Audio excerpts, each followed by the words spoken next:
and we will be making the decisions on the cases in front of us this afternoon and this evening. We're also joined by officers, and they will be presenting the cases and helping us by answering any questions that we have and offering us advice. And this evening, the officer team is led by Wade Banks, who's just along on the dais to my left. Okay. So with those introductions, apologies for absence. We don't have any apologies for absence. However, Councillor Will Lane is not here. Yes, thank you. We are starting at 4:30. We have a very long agenda. We're going to start very soon, and then we will probably adjourn for a short while, then restart at 6:30. My understanding is that Councillor Lane will be able to join us at 6:30. So with all of that in mind, are there any declarations of interest? Councillor O'Durian. Nothing to declare. No, that's fine. Councillor O'Durian. Thank you, Chair. Yes, there are 3 cases, just to note. Agenda item SO11 on Penywern Road. Yes. I originally called in this application, right. And while I haven't sent in a formal objection as such, I have had a lot of dealings with the address and issues surrounding it, so I think it would be wise for perception's sake to recuse myself on that application. On agenda item S009, I'm obviously an objector on that case, so we'll be recusing myself on that. And lastly, agenda item SO12, another address in my ward. I have sent in an objection on that previously, so I'll be recusing myself. Thank you.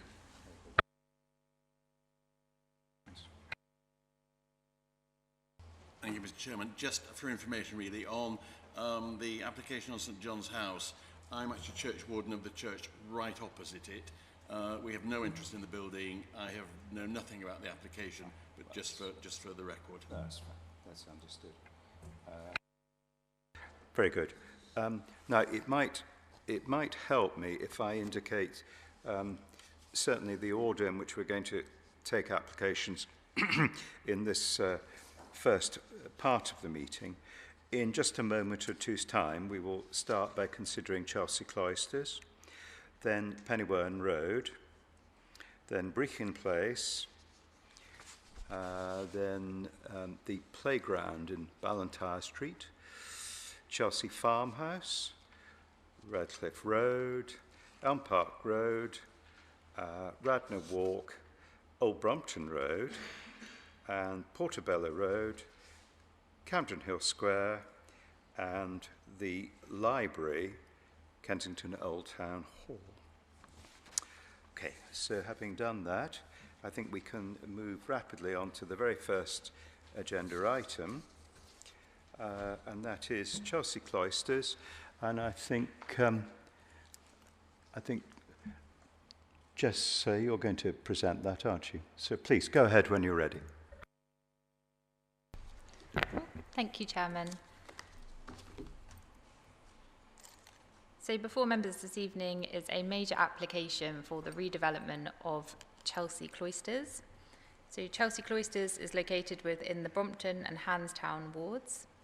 The application site is a large rectangular building which is bound by Sloane Avenue to the north, Markin Street to the east, Lucan Place to the south, and Iworth Place to the west, as you can see on this site location plan. And here is an aerial view of the application site. Some site photographs taken from Sloane Avenue and the corner of Markin Street and Sloane Avenue. Again, some photos from Markin Street, Iworth Place and Lucan Place. The application site contains a 10-storey purpose-built residential block from the 1930s, And as you can see from these photos here, it has a large internal courtyard area. This is largely held standing at the moment and accessible only for maintenance purposes and serves as the roof for the basement area. These are the existing floor plans, so the kind of ground floor plan showing that courtyard area, and just a 10th floor plan. All the other plans are quite similar, but the 10th floor plan is useful to look at as that floor is going to be amended. These are the existing elevations. Here you can kind of see the kind of size and scale of the building in its current form. And again, the other elevations of the shorter sides. So the proposal is for the redevelopment of the existing building through the creation of a full floor at the 10th floor, plus a double height mansard at the 11th and 12th floors. And this would create a 99-bed apartment hotel. It would also include the redevelopment of the existing courtyard to provide ancillary conference facilities and other hotel facilities, publicly accessible gym and a cafe. The proposal would also redevelop the facades of the petrol station and garage entrances along Sloane Avenue and Lucan Place, and as well as general refurbishments to the existing building, including repairs to the facade and replacement windows and lifts. So these are the proposed 11th and 12th floors, which generally contain apartment, hotel rooms, and then the roofscape. These are the proposed elevations. Here you can see that extra floor and the double mansard. And again here on the shorter elevations.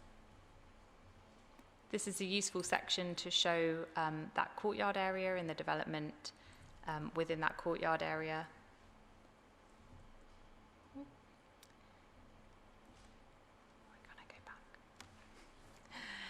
So the development is considered acceptable in terms of the apart hotel use. It's an acceptable location close to a town centre.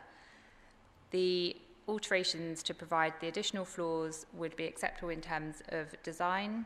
They would not impact the surrounding townscape to a detrimental way, and they would be commensurate with the existing design of the building.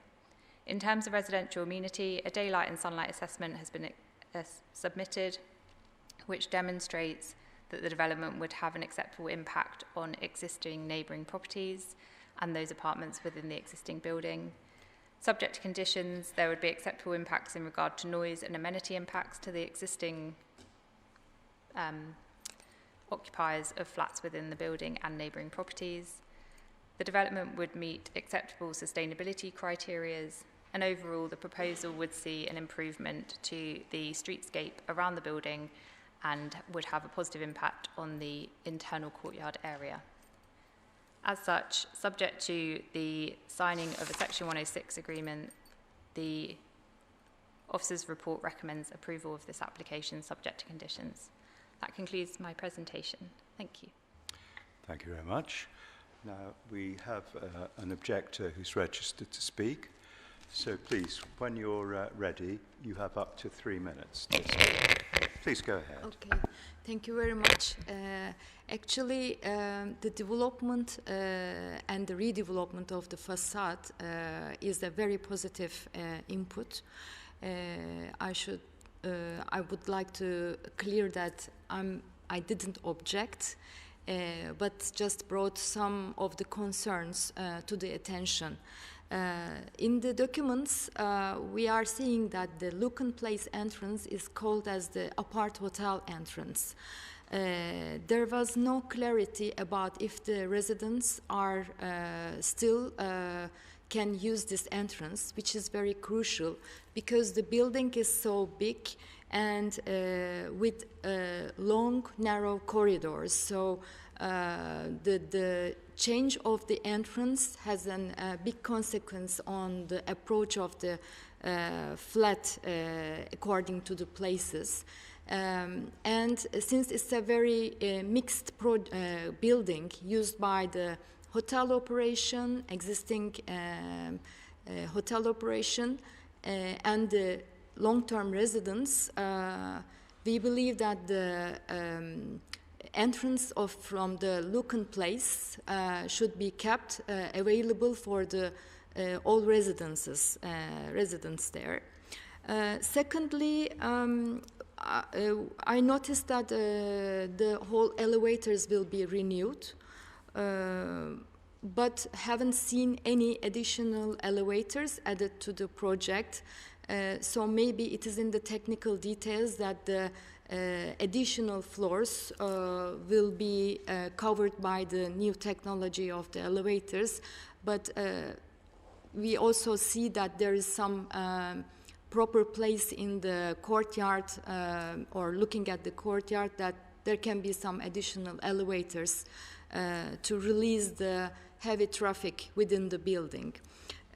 Thirdly, actually, the renewal of the facade according to the original design, it's a very good input, value add, not only for the building, but also for the whole neighborhood, actually, because it's a very sizable building and with a very old facade, so it will really lift the quality of the whole neighborhood, especially with the new developments going around. It's a kind of very needed solution, and we, as the residents, or speaking in the name of myself, we are supporting that.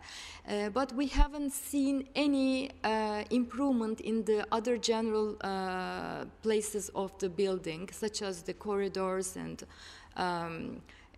common places, apart from the ground floor, which is used as going to be kind of conference center, breakout rooms.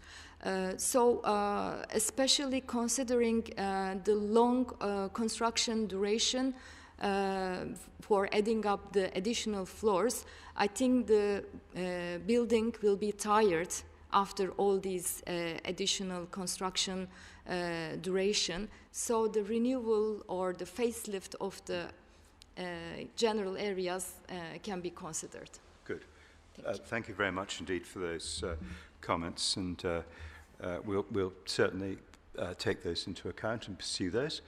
Now, the applicant is here represented. How do you wish to go about matters? Well, I was proposing to lead on the presentation, and maybe my client to my right might say something as well, and then the gentleman either side, the architect is here, daylight and sunlight expert, and a person dealing with the construction issues, if you had any questions of that sort. So, but I think the issues are quite confined, so I can be fairly quick in responding.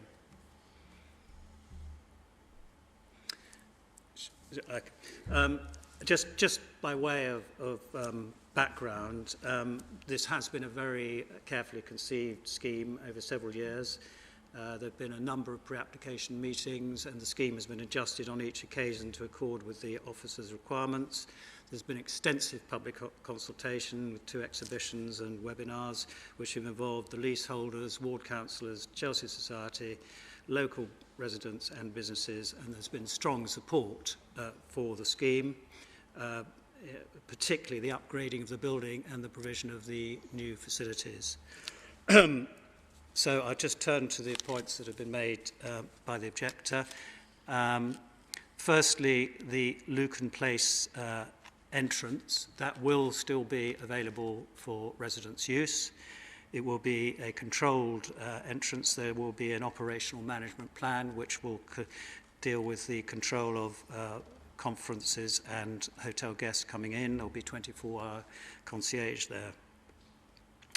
In terms of the lift, there is no additional lift. However, each of the lifts in the building is to be upgraded, and the capacity of each will be doubled from 4 to 8. The lifts will be quicker to move up and down the building. There are currently 2 lifts which are not operational, but they will be brought into operation as well. So we believe that there will be a significant improvement in the ability for people to move around. I was pleased to note that it was accepted that it would lift the quality of the neighbourhood, and we certainly feel that as a reflection of the public consultation. In terms of the corridors, I could perhaps leave Mr. Moran to comment on that. It's not a requirement of the planning process, but he might wish to comment on that. And just before I stop, just some of the key planning benefits. I think, firstly, in land use terms, the provision of the hotel and conference facilities will add to the vitality and viability of Brompton Cross. Secondly, it will bring new employment. Thirdly, there will be a significant visual enhancement in terms of what's proposed in that windswept, hard area of Land's Courtyard. Fourthly, there will be visual enhancements to the building itself, the signage and the replacement of the windows. Fifthly, it will add new facilities such as the gym and the cafe for public use. And lastly, there are a raft of sustainability measures which are proposed.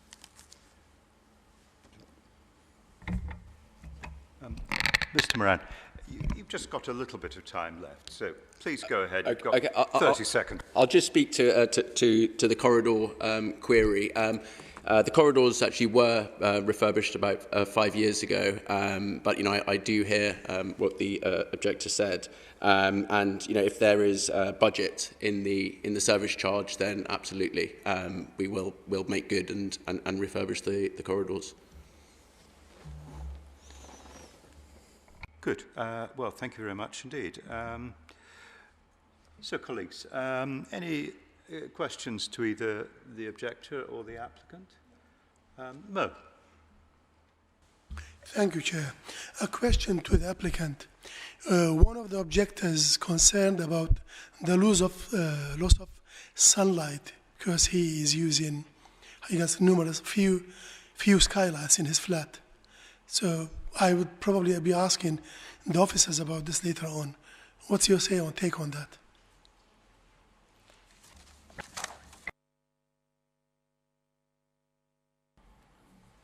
Yeah, so my client instructed a comprehensive daylight and sunlight report, and I don't know which specific property you're referring to, but all of the properties that we tested, we found there was either very high compliance with the BRE guidelines, which are, as they state, to be interpreted flexibly, where there were isolated incidences of breaches from those suggested targets.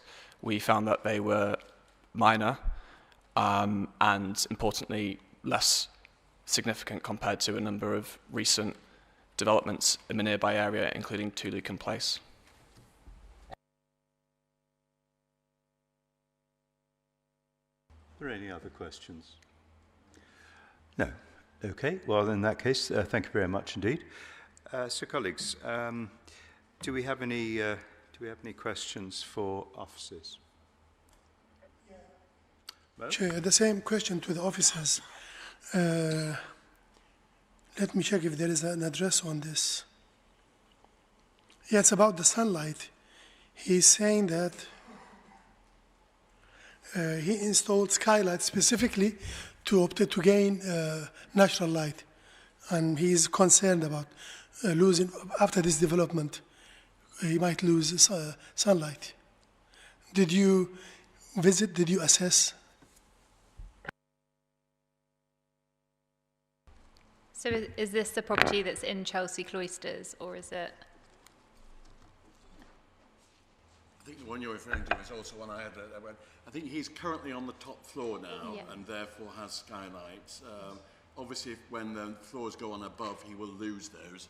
I think that's the one that you're talking about, and I also made a note of that. Great, thank you. Thanks for clarifying that. Yep, so we have had regard to that in the report and as part of the daylight sunlight assessment.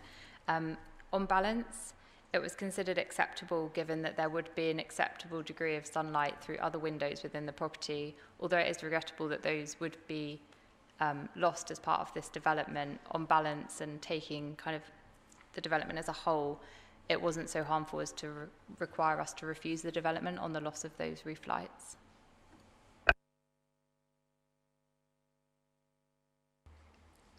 Okay. Any other questions? No, I don't think so. Okay.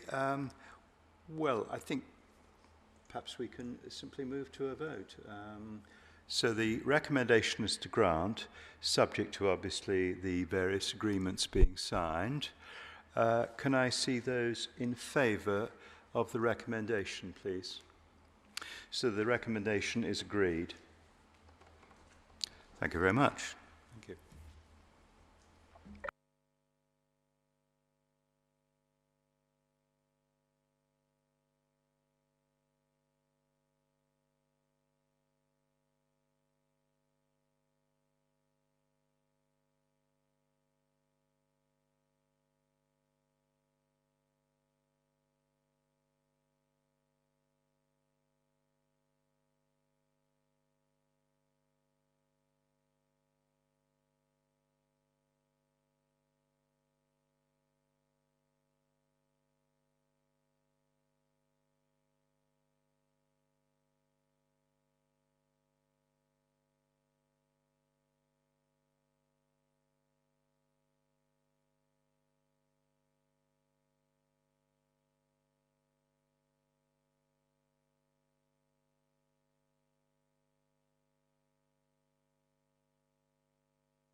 Okay, so if we now turn to the application in Penywern Road, please. And I think that's still you, Jess, isn't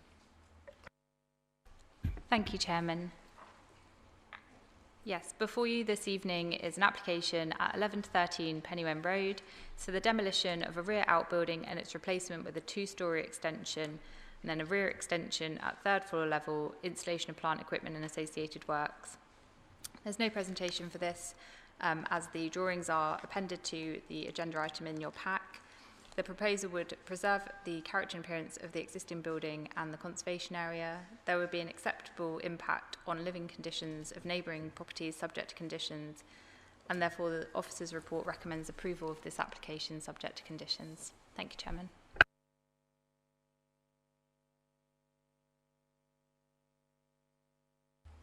Very good. There are no speakers for this, so we go straight to questions to officers. Any questions? I think the general thrust of this application appears to be that by enlarging and improving the hotel, it would enable it to, in everyday language, move up market a bit. And from the perspective of local residents, it would have the benefit that that would perhaps improve matters if you lived locally. Do you think is that a fair summary of the non-planning merits, I suppose, in a way? However, having said all of that, in planning terms, thinking of land use and also the massing of the buildings, all that, that is all completely acceptable. Yes? Thanks, Chairman. Yeah, so the assessment of the design and character and the impact on the surrounding streetscape through the massing is considered acceptable in planning terms. I think you're right. The benefits of the scheme beyond planning are likely to improve the overall kind of look and feel of the building, which then may translate into the wider streetscape in areas having a beneficial impact. Any questions? Gerard. Just a quick one on. There are a lot of objections here from 9 Penywern Road, and you're content with because it's increasing the size of the building, isn't it? So you're content that in terms of light and encroachment and all of that on 9, where there are a number of objections, is within order.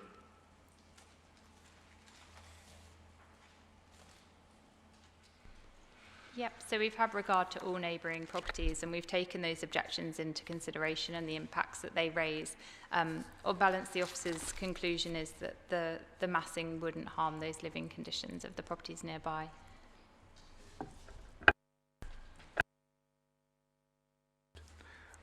Well, I think in that case, we can probably move to a decision. The recommendation is to grant permission. Can I see those in favour, please, of granting? So that is granted. That's agreed. Thank you very much indeed. Thank you.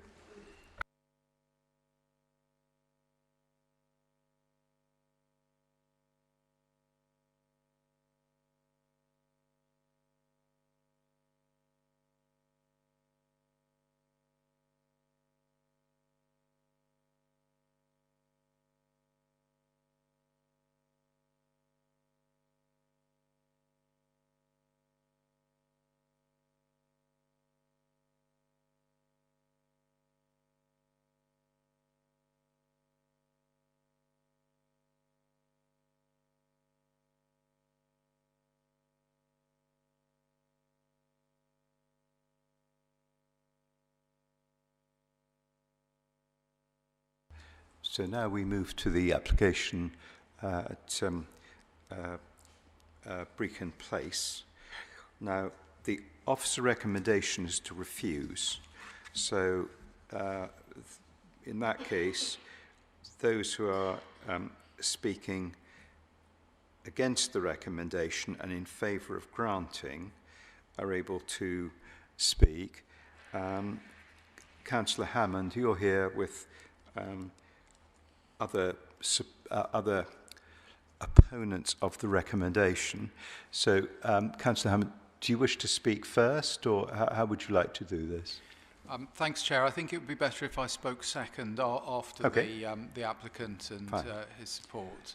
Very good. So, in total, you'll have up to 5 minutes shared. Okay, so please go ahead when you're ready. Thank you. Good afternoon. This application seeks to create an internal connection between two existing two-bedroom apartments to form a high-quality, intergenerational family home.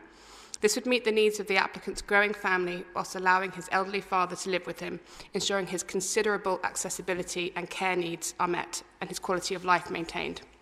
The proposals deliver a family-sized dwelling with external amenity with no loss of residential floor space. The resulting home would remain within the former local plan's upper size limits for family housing. Additionally, the proposals provide public benefits, cosmetic visual improvements to the building's garden frontage onto Old Brompton Road, which is currently condemned. While the newly adopted local plan generally resists amalgamations, it allows for exemptions. A comparable application at 14 Fawcett Street was approved at Planning Committee in November 2024 to enable a single household arrangement supporting the care needs of an elderly relative, providing a clear and relevant precedent. The new policy approach should also be considered in its wider housing context. Amalgamations have averaged only around 5 homes per year since 2019, representing a minimal impact on housing stock. This sits alongside a strong and increasing housing delivery pipeline, with major schemes at Earls Court and Kensington Rise forecast to deliver thousands of new homes in the borough. Finally, the applicant is willing to accept a personal permission with the works to be reversed if the property is sold within 5 years, secured through a legal agreement. It is on this basis we entreat the committee to grant planning permission. Good afternoon. Like many at this stage of life, I'm in a natural squeeze, caring for my elderly parents alongside my newborn and my growing family. What's less common is that my father suffers from a serious paranoia and bipolar disorder and needs mobility assistance. I'm emotionally, practically, and financially the only person ultimately responsible for him. He frequently loses trust in his carers, and his diurnal symptoms peak really early in the mornings. And currently living apart from him, I receive so many calls and acute distress before I've even woken up, which is not an amazing way to start every day. This amalgamation is not a lifestyle choice. It's the only way I can manage without leaving the borough or burdening the other residents with constant moving through the common parts. My wife has a physical office job, which makes it more crucial to have the burden of care shared at home for both my father and my son. I prepared this amalgamation alongside the late Frances Townley, the owner of Flat C, in January 2024 when her health began to deteriorate. It was her wish that I grow the family into Flat C after she passed so my kids could have access to the outside space in the garden and as Breen Place was originally conceived. I do understand this is contrary to Policy H01 now. At that time, it would have been viewed more favourably, particularly coming in below 170 square metres. I have no development profit aspirations, nor do I think any are credible in the current market, and I respectfully ask the committee to weigh these exceptional circumstances so I can keep my family in the borough and ensure my father receives dignified care. Thank you. I'll follow on straight away, Chair. Thank you, and thank you, Chair and Committee. I'm sure you'll all have been sympathetic to the applicant's personal reasons for wanting to expand his living space to accommodate his father, but I want to just focus on a couple of elements of planning policy in my short address to you. So in their report, the officers have faithfully interpreted the letter of Policy H01, which is against amalgamations, and I have no criticism of them. They have done what they must do. However, Janet called this application in on behalf of all 3 Courtfield Ward councillors because we are asking you, the committee, to make an exception in this case and grant planning permission, which you do have the power to do. We submit to you that policy H01 is now outdated and unnecessarily restrictive. We understand that amalgamations have historically had a negative effect on the borough's housing targets, but the new, more restrictive policy was implemented before the Planning Committee late last year approved thousands of new homes in Earls Court and the Kensal opportunity areas. In that context, we think it is now reasonable for you to allow a small number of amalgamations when there are exceptional circumstances, as in this case, to create family-sized homes which are also needed in the borough. My second main point to you is on grounds of fairness. As you've just heard, and a point which emerged for me only yesterday, this amalgamation proposal was conceived before the policy changed, and it would have been compliant with the previous policy. The applicant did commit resources to developing the proposal before we, the council, moved to the goalposts in the latest local plan. I submit, therefore, that the decent thing for us to do in these circumstances would be to honour the spirit of the previous policy. We're grateful for your time, and on behalf of the ward councillors, I ask you to grant planning permission. Okay, thank you very much. If you just close your microphone, sir. So, questions? Okay. Actually, I'd like to ask a question. Did I understand it correctly, though, that you said you were prepared, and I'll need to check whether this is actually feasible with officers, to accept some kind of condition that if the property was sold or after a certain amount of time, that it might revert to two properties. Did I hear that correctly? Yes, absolutely. My plan is to live there for as long as I can plan for now, and I would absolutely commit to doing that should I move out. Colleagues, other questions? Mo. I have a comment, if I may, instead of a question. Well, I've been on this committee since 2014, and on few occasions we came across similar cases, whereas we have a family having more children, or somebody, one of the grandparents joining in. And in my view, this is a fantastic example of having 3 generations living in the same household. It's, in my view, very healthy of bringing up young children in this kind of environment. So therefore, I think that there's an exception, and I know we have policies against amalgamation, but I think we have exceptional circumstances in here. Thank you.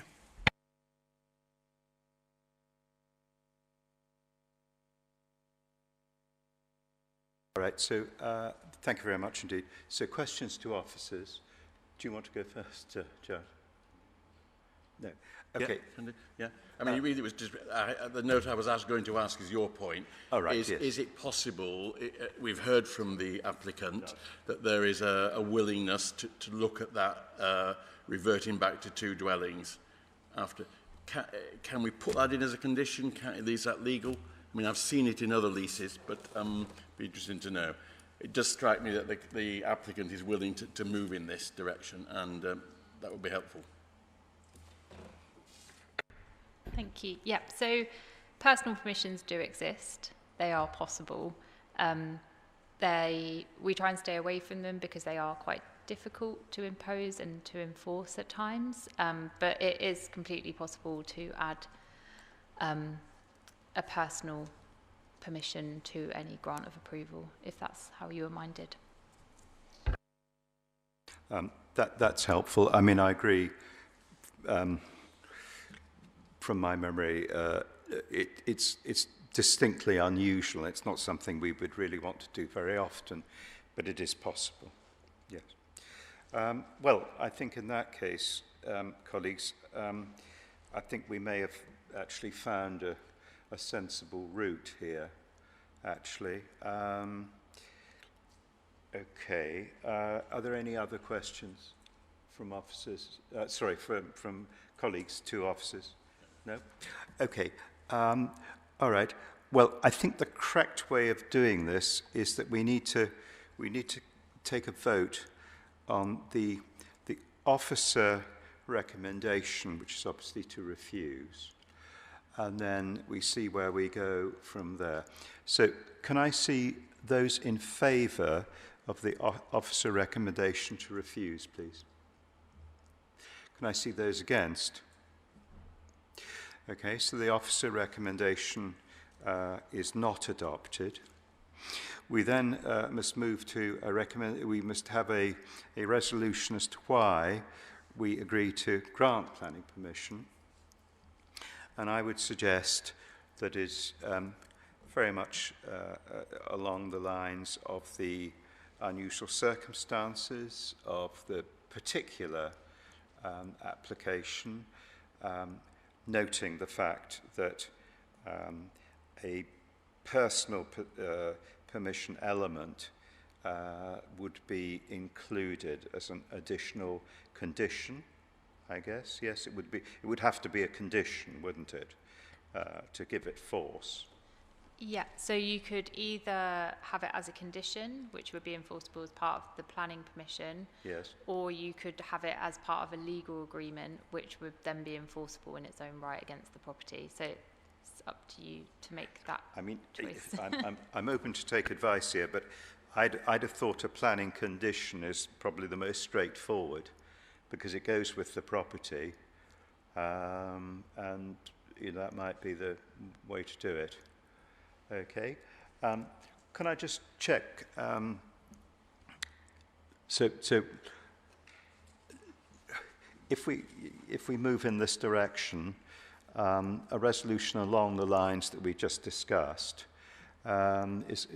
officers satisfied that we could formulate something. So that's the reason for the resolution. And in terms of conditions, we would, the actual intervention in the buildings is extremely modest. But nevertheless, we would want a time limit. We'd want compliance with approved drawings.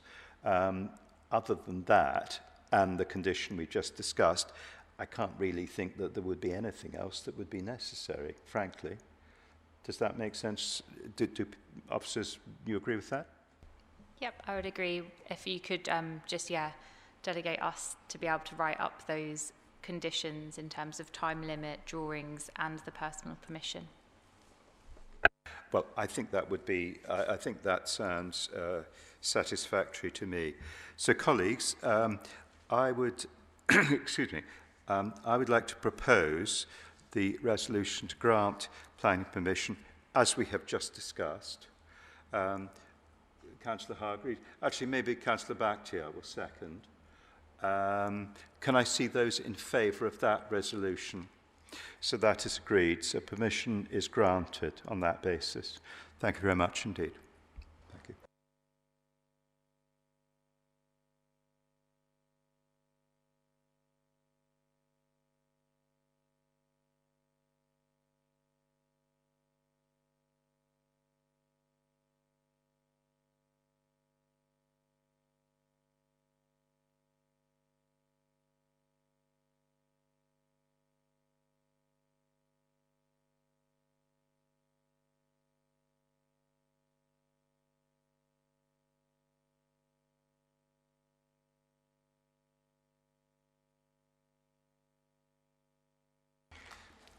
So if we can now move on to consider the playground adjacent to 11 Blantyre Street. Blantyre. I apologise to... Sorry, I'm dreadful at pronouncing some of these. I'm amazed I got Brecon right earlier on, to be honest. Jess, that's still you, isn't it? So please go ahead when you're ready. Thank you, Chairman. Yes, before you this evening is a planning application and an associated advertisement consent application for the refurbishment of the ball court into a football court at 11 Blantyre Street. This application is before you because it has been submitted by the Royal Borough of Kensington and Chelsea, and therefore it comes to committee for a decision. Oh, and it is to approve both. Are there any questions? No. Okay. Just a comment, really. Oh, As you know, this is in my ward, and it is badly in need of refurbishment, so I welcome this application, and I know the residents will also welcome it, so thank you. Well, in that case, I think we can move rapidly. First of all, there's a planning permission. So can I see those in favour of the planning permission recommendation? So that is agreed. There is also an advertising consent application. Can I see those in favour of that? That is agreed as well. Thank you.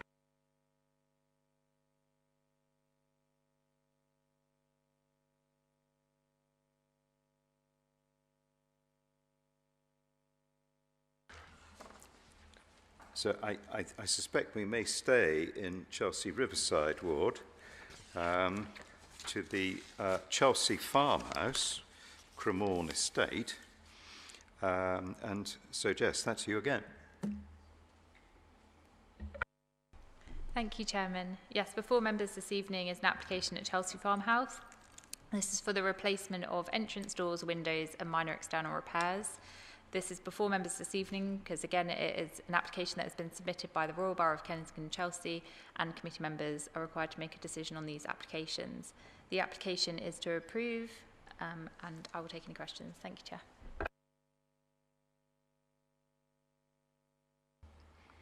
Any questions about this?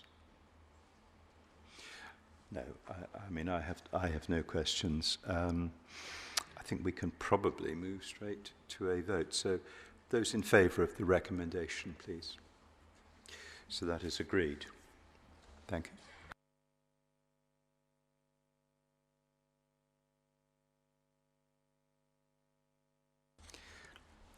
you. We now turn to Elm Park Gardens.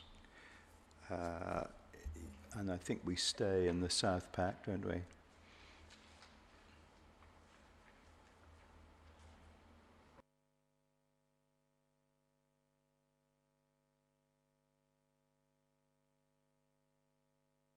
Sorry, I beg your pardon. I've got my order muddled there. Sorry, I apologise. So we're now considering Redcliffe Road. Yes? So the application at Redcliffe Road. Please go ahead when you're ready. Thank you, Chairman. Yes, before members this evening is an application at 46 Redcliffe Road concerning the basement flat. The application is for the erection of a single-storey outbuilding in the rear garden. Officers have considered that the siting and location of the outbuilding is acceptable in relation to the size and layout of the garden, that it would not have undue impacts on residential amenity or the character and appearance of the area. The application is therefore recommended for approval. Thank you, Chairman. Good. I'd just like to check something. I mean, looking at the drawings, the proposed outbuilding is fairly substantial. It is quite large in context. However, I assume it has been made very clear in this planning process that its use is only ancillary to the basement flat at 46 Redcliffe Road, I beg your pardon. Yeah?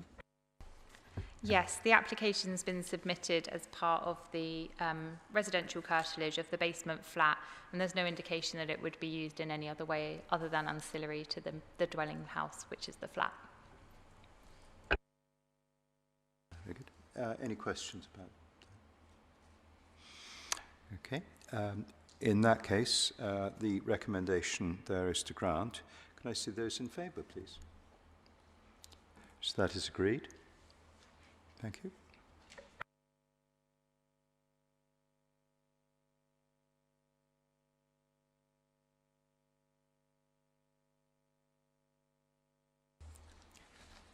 So now we do indeed turn to 11 Elm Park Gardens, Elm Park Road. So, Jess. Thank you, Chairman. Yes, before you this evening is an application at 11 Elm Park Road. This application seeks to introduce 2 new air conditioning units within the rear garden, enclosed within an acoustic enclosure. A noise report has been submitted which demonstrates compliance with our noise SPD, and the impacts are therefore considered acceptable in terms of residential amenity, and the enclosure would be sufficient to preserve the character and amenity of the area. As such, we are recommending approval subject to conditions. Any questions? No, I think these kind of this kind of development, as long as there are appropriate conditions, are generally speaking very likely to be acceptable, aren't they? So, colleagues, if there are no further questions or comments, then the recommendation is to approve. Can I see those in favour, please? So that is approved. Thank you.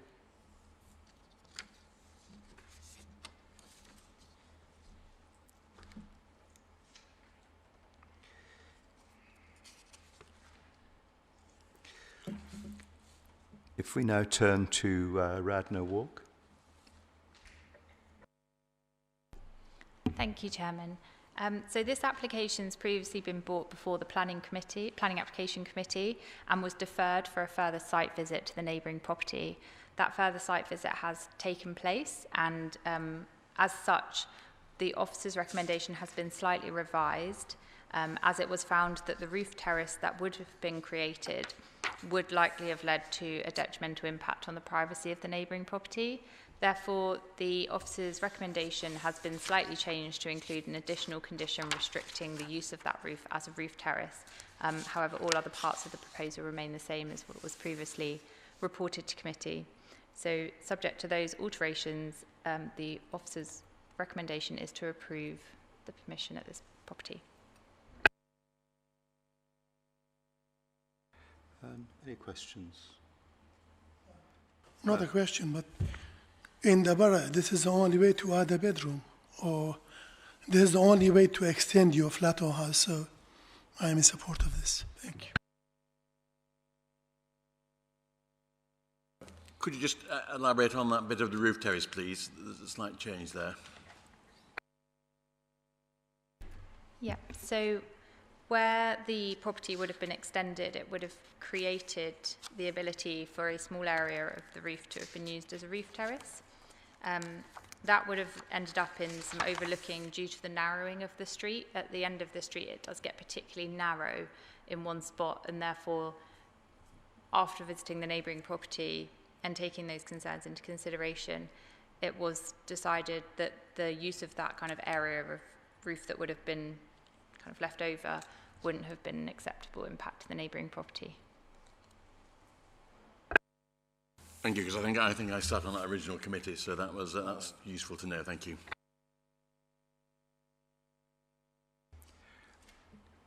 Are there any other comments at all or questions? No. Okay. In that case, is the recommendation adopted then? So that is agreed. Thank you.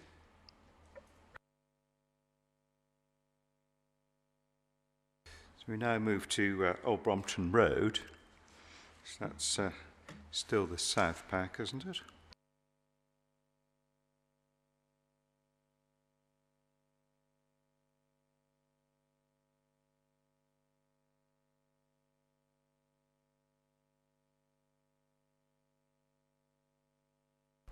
Thank you, Chairman.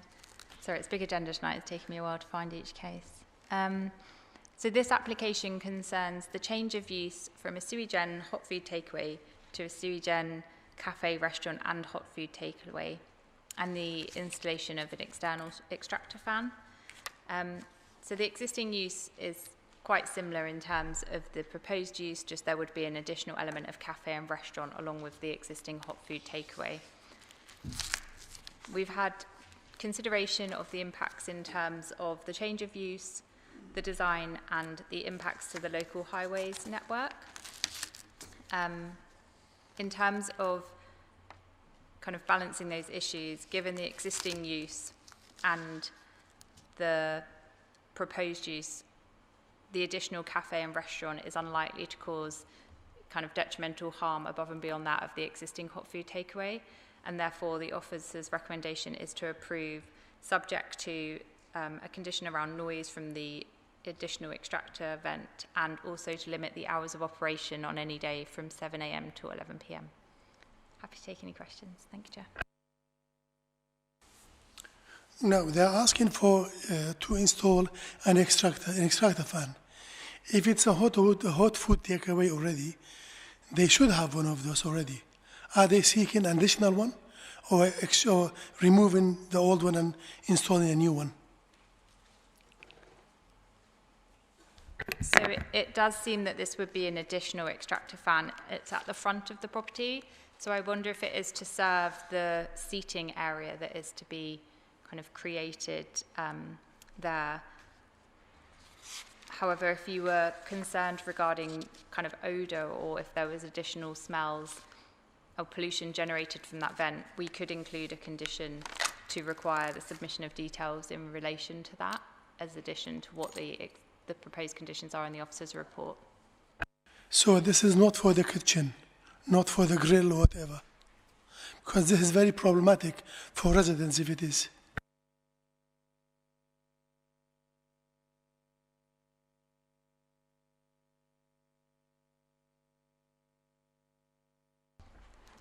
So I'm just going to have a look at the proposed plans and sections.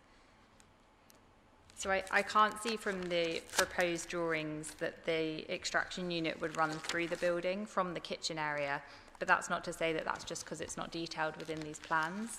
We could ask for those additional details to be provided by condition if that was something the committee was concerned about.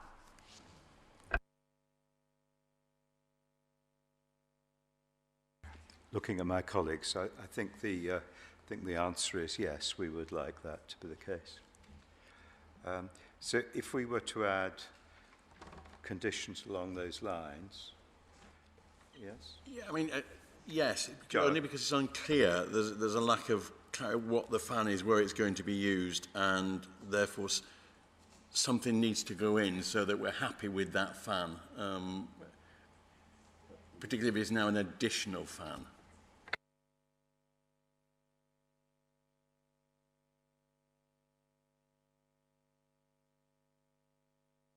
Apologies, was that a question to me?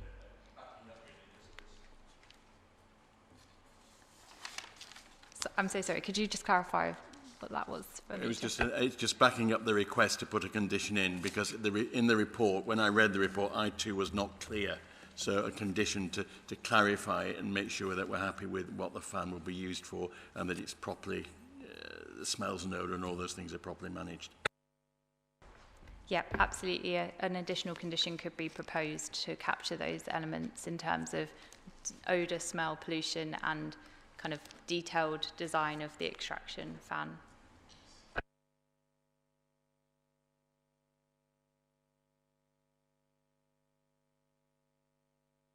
With that additional condition, the recommendation would be to grant. Let's see those in favour, please. So that's agreed. Thank you.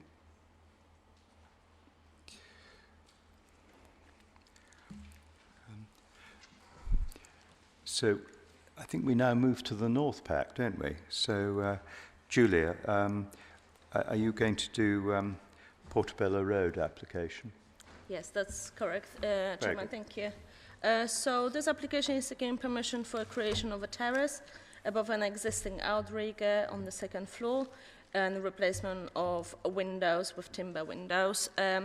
The terrace is proposed to have a 1.7 square meter fence around the terrace to reduce any overlooking and privacy concerns. The recommendation is to approve the permission. Thank you.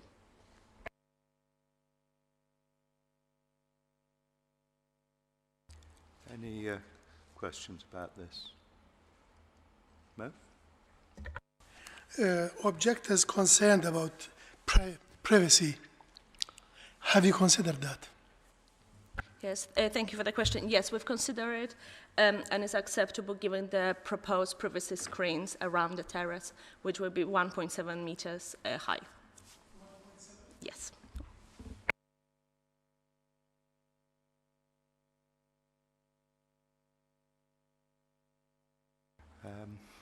Yeah, I think that's reasonable enough. 1.7.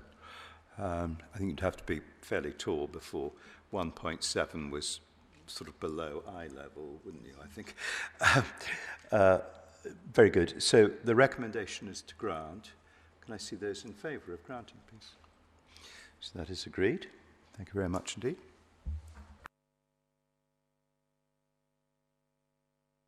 Now we will stay in the North Pack, and Julia, you're going to do. It's actually a condition coming back from Campden Hill Square. Yes, thank you, Chairman. This application is seeking discharge of CTMP condition. The previous CTMP has been approved. The applicant is wishing to make some changes, including using slightly larger vehicles and ready-mix concrete to help reduce the work time across the development. And the recommendation is to grant the details. Thank you. Okay, thank you. I remember these applications have had a great deal of discussion, 23 Campden Hill Square. But I think if officers were satisfied about what's proposed now meets the tests for the discharge of a condition. So on that basis, are there any comments or questions or comments? No. Mr. Chairman, no. Other than, I was on again in the committee, and this is a very complicated area and very narrow area, and which is why we asked for it to be brought back. So if you're now satisfied that within the constraints of that area, the CTMP covers it, then... No, I entirely agree with Councillor Hargreaves on that. Okay, so the recommendation is that we agree to discharge the condition. Can I see those in favour, please? So we agree that that is discharged. Thank you.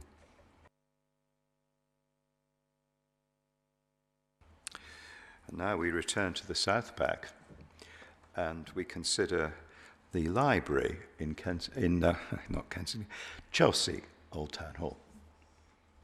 Jess. Thank you, Chairman. I'm actually presenting this one. Are you doing that? Okay. Yes, even if it's in the south. All right. So this application has been submitted by the council. That's why it's in front of members. It's just a standalone listed building consent for some internal alterations to a toilet to make it more accessible. That recommendation is to consent the listed building consent. Thank you.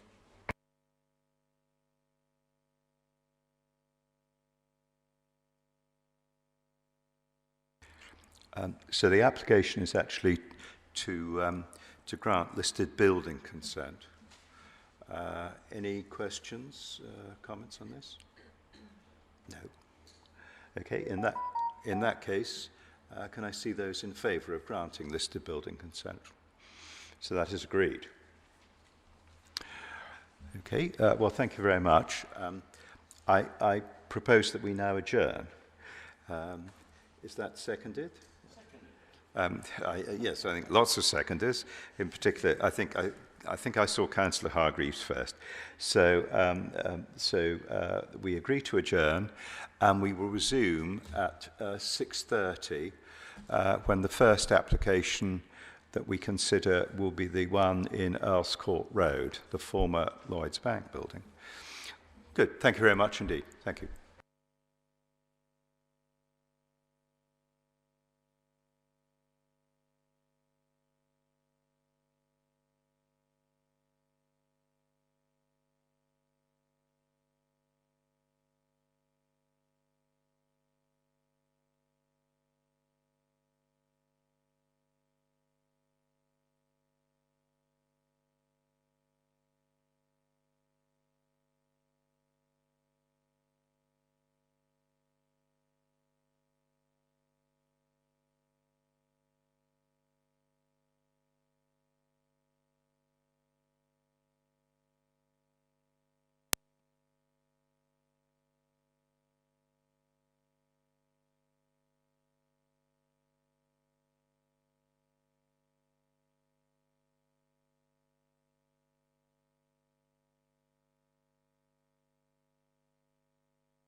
Okay, yeah.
I think we can make a start. You are all extremely welcome at this meeting of the Planning Applications Committee. My name is Councillor James Husband. I'm Chairman of the Planning Committee, and to my right I'm joined by my fellow councillors, and it will be up to us to make the decisions on the cases in front of us this evening in this second half of a meeting that originally started at 4:30. I think probably since we've had a reasonable adjournment, I think it would be a good idea if we went through, are there any apologies for absence? No, there are no apologies for absence, Chairman. There are none. Thank you very much. Now, are there any declarations of interest? Councillor O'Durian. Thank you, Chair. Yeah, as I stated at the start of the meeting, I am, of course, speaking as an objector on S009, so will be recusing myself from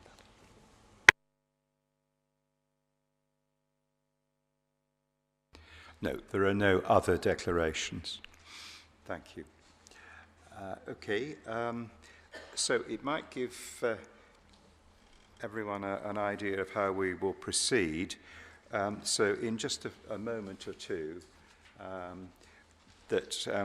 we will consider the application at the former Lloyds Bank building in the Earls Court Road. We will then move on to Holland Park Avenue. Sorry, I beg your pardon. We will then move on to Ifield Road, Carlisle Square, Danziger Street, Holland Park Avenue, Kelso Place, Addison Court, and finally St John's House. I would just say as a note, as many of you will be aware, we have London Borough elections happening on the 7th of May, and actually all of my colleagues to my right joining me on the committee and in fact all of them are standing down, so they are not seeking reselection, and I would just like to very briefly thank them for their hard work on this committee over the past number of years. So I think it's important to thank people, because there's quite a lot of work involved in sitting on one of these committees where members of the public, as we can see this evening, do genuinely take an interest in what's going on. Okay, so I think, actually, Councillor Lane, do you have any declarations? Or? No, Chairman, I have none. No. Okay, very good. Well, thank you. So, Councillor Durian, perhaps you should take your seat with objectors. Now, the application in Earls Court is going to be introduced by Jess. So, if you go ahead and do that. Thank you. Thank you, Chairman. Before you this evening is an application at 117 to 179 Earls Court Road. The application concerns the change of use of the ground and basement floors of the building from financial services, use class E, to a bingo facility and adult gaming centre, sui gen, with the provision of residential units, use class 3, to the first and second floors, along with upgrade works to the shop front at ground floor level.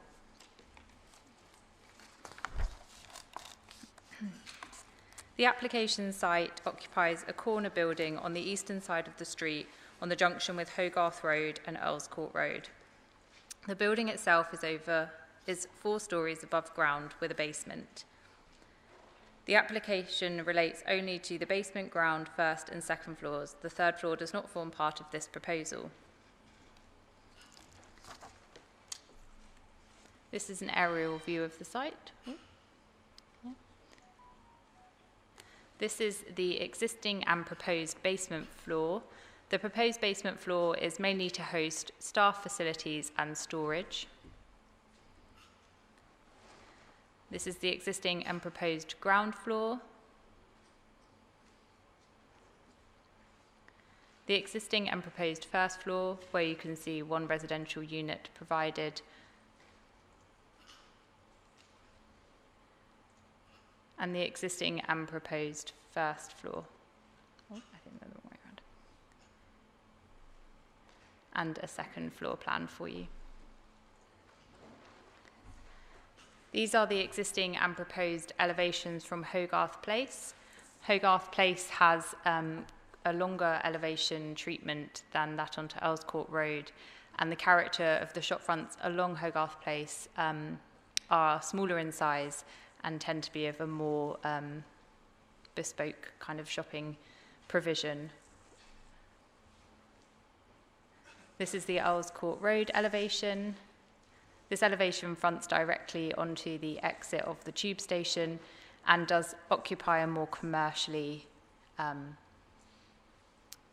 of town centre vibe. This is the detailed elevations of the proposal. So the proposal does seek to provide upgraded shopfront, reinstate some original features, and overall introduce a more kind of aesthetically pleasing shopfront to the Earls Court area.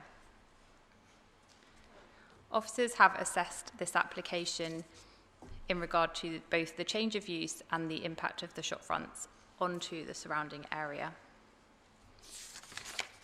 So the officer's recommendation is to refuse this application for a number of reasons. This would relate primarily to the creation of large and expansive inactive shopfronts along the Earls Court Road and within the primary town centre location that this shopfront provides. Given the size and scale of the shopfront and its grander appearance in terms of its height and occupying a significant length along Hogarth Road and Earls Court Road, it's considered that the inability to provide active frontages due to the nature of the use would harm the character and appearance and the vitality and viability of the town centre, especially in this very prominent location. Turning to additional reasons for refusal, the proposed change of use was part of a land swap. The land swap application has been approved. However, there is no legal agreement which would tie these two applications together. Therefore, if this application were to be approved, there would be an increase in gambling premises along Earls Court Road. This would not be in accordance with the local plan policy relating to town centre uses and the proliferation of gambling and betting uses along town centre locations.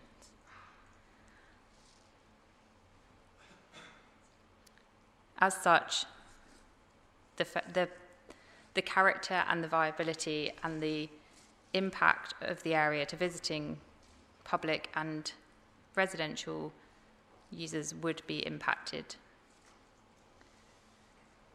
Due to the lack of a suitably robust management plan, the development fails to accord with policy CD9, and there is the potential for antisocial behaviour and disturbances to neighbouring occupants without monitoring and mitigating all management practices in place, and therefore there would likely be harm to residential amenity as a result of this application. There is a further reason for refusal associated with the creation of the residential units, whereby a legal agreement has not been sought or signed to ensure that the residential dwellings would be permit-free, and therefore there would be an increase in car dependency as a part of this application, which fails to accord with policy TRA of the local plan. For those reasons highlighted and thoroughly set out in the officer's report, it is recommended that this application is refused. That concludes my presentation, but I'm happy to answer any questions that the committee may have. Okay, thank you very much. Now, in this instance, the officer recommendation is to refuse permission. So that means that the applicant actually goes first, because they are clearly opposing the officer recommendation. So, Mr. Woods, sir, so please, when you're ready, you've actually got up to 7 minutes if you need it. Please go ahead. Thank you, councillors. I'm sure it's clear from the papers that this application is dependent on the application at 169 Earls Court Road. Those premises are operated as an adult gaming centre by my clients, and my clients have continuously said and say to you that they will not, should this application be granted, trade an adult gaming centre at 177, 179 until they stop trading at 169. An application for planning change of use to Class E was made at 169 and has been granted, and I have offered a Grampian condition on this application, which can be a condition that you attach to the grant of planning permission, to say that the land use as an adult gaming centre cannot take place until 169 stops taking place. The legal agreement has not been progressed because your legal officers did not progress it when they were advised that the application was going to be refused. My clients will not trade these premises should the application be granted and 169. Both of those premises are within my client's control and they will not be traded at the same time. This is a relocation of premises at 169. The unit at 177, 179, the former Lloyds Bank, has been vacant since November 2022. You have in a position opposite the tube station a bank, a premises which has not been used for over 3 years. You have two other banks directly opposite the tube station which have been closed for a period of time, and you have inactive large premises in this area. My clients have traded at 169 for 20 years. There are, of course, a large number of objections to this application. My clients have had no issues at 169 at all. They've had no issues raised to them by the police, the licensing department, or indeed any members of the public as to how 169 operates. You have clear evidence that a gaming centre in this area operates without the issues that have been referred to in the officer's report. Prior to submitting this application, we underwent a full pre-application advice with officers. The officer's report came back saying that they would be recommending approval of this application and not referring to some of the issues that have been referred to now as reasons. The officers appear to have changed their mind given the weight of objections to this application, and there clearly are a large number of objections. The shopfront, active shopfront which has been referred to, we only found out the officers were changing their mind recently. The application was submitted months ago. We've submitted CGIs and detailed photographs of what the frontage will look like. The Lloyds Bank frontage is very poor. The windows are blocked in. There is, on the Earls Court Road side, there's one window really that you can see through. My clients are would invest significant money in opening up the 3 windows that you could see on the plans. So instead of 1 window on Earls Court Road, you'd have 3. And they would provide an active frontage. All of this we've only been able to send in detail in the last 2 or 3 weeks because we only found out that the officers were changing their mind recently. But the information has all been submitted with clear computer-generated photographs as to how these windows will be will allow an active frontage. The actual bank at the moment doesn't look very good, and the images show a significant investment in the aesthetics on the front, which would make it look excellent as one is walking out of the tube station. It wouldn't be a large gaming centre. In fact, it's smaller than my client's average gaming centres. We only would seek to have gaming itself on the ground floor. We'd be providing more machines than in the existing site, but the existing site is one of the smallest we have. Gambling is a lawful activity. I understand that there are many people who don't like it. Many of the objections are based on a dislike of gambling, and I understand and respect that. But gambling is lawful both under planning legislation and under licensing legislation. And just a dislike of gambling with respect is not a reason to refuse the application. A significant amount of management detail has been sent. A significant number of policies, of training documents, of exact details as to how these premises will be managed, including a detailed risk assessment. That doesn't appear to have been considered in the officer's report. There was liaison with councillors, with residents and with nearby clinics prior to making the application. My clients had meeting on site, and they would bring back to life a prominent unit that has no benefit to the high street whatsoever at the moment. Aesthetically, it would be a significant improvement. There would be an active frontage, and the residential applications were made following discussions with the planners. The initial view was to seek gambling on the first and maybe even the second floor, and that was changed, having discussed it with the officers, to allow residential on the first floor.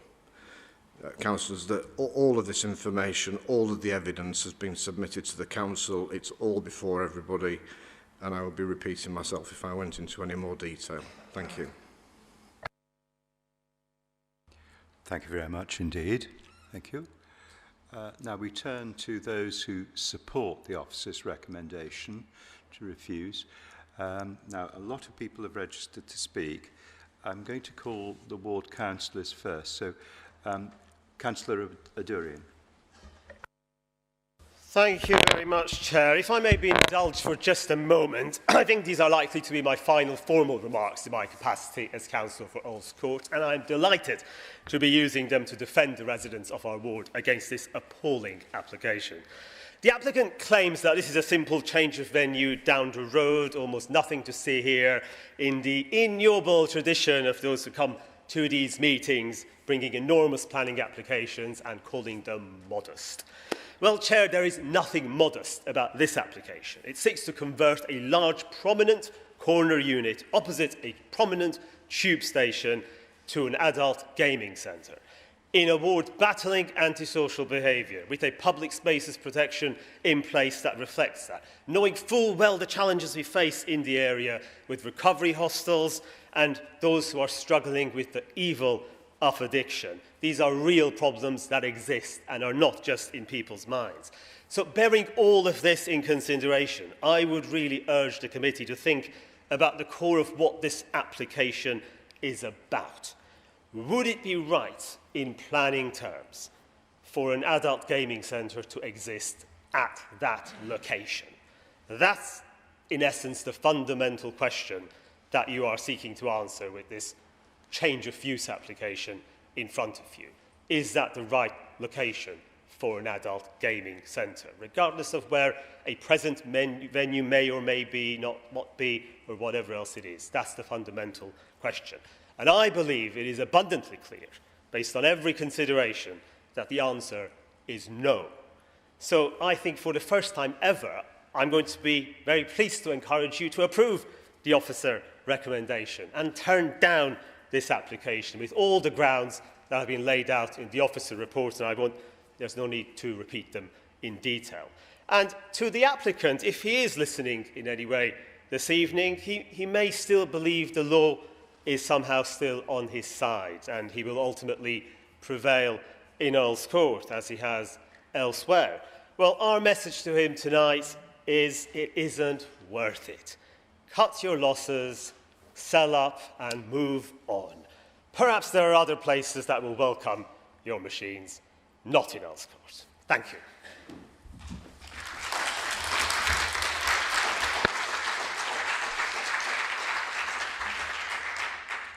Okay, thank you. Councillor Wade.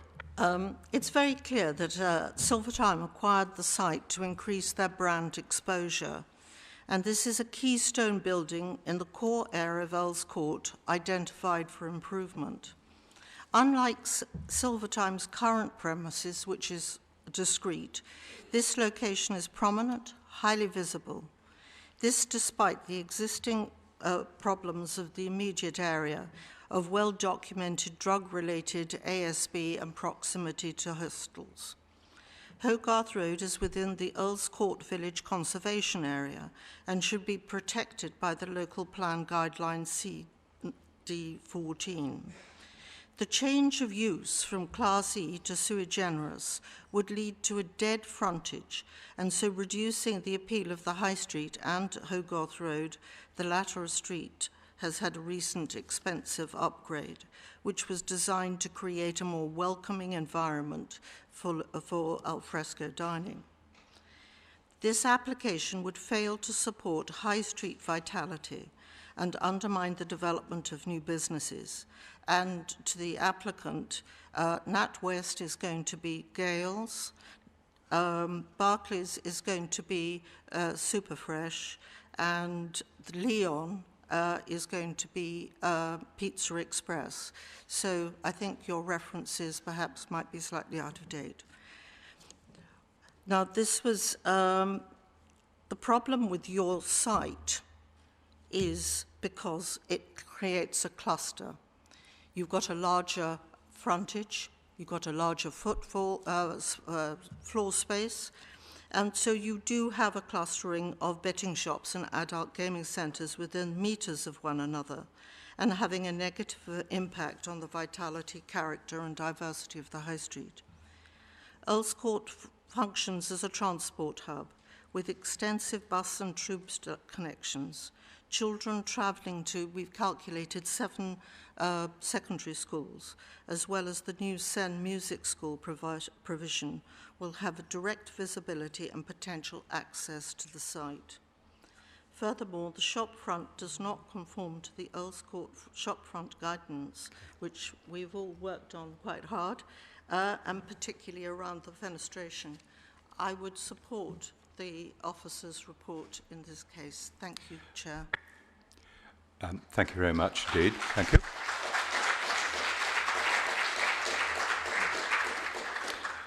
Now, I know a large number of members of the public have registered to speak. I'm afraid time is not on your side.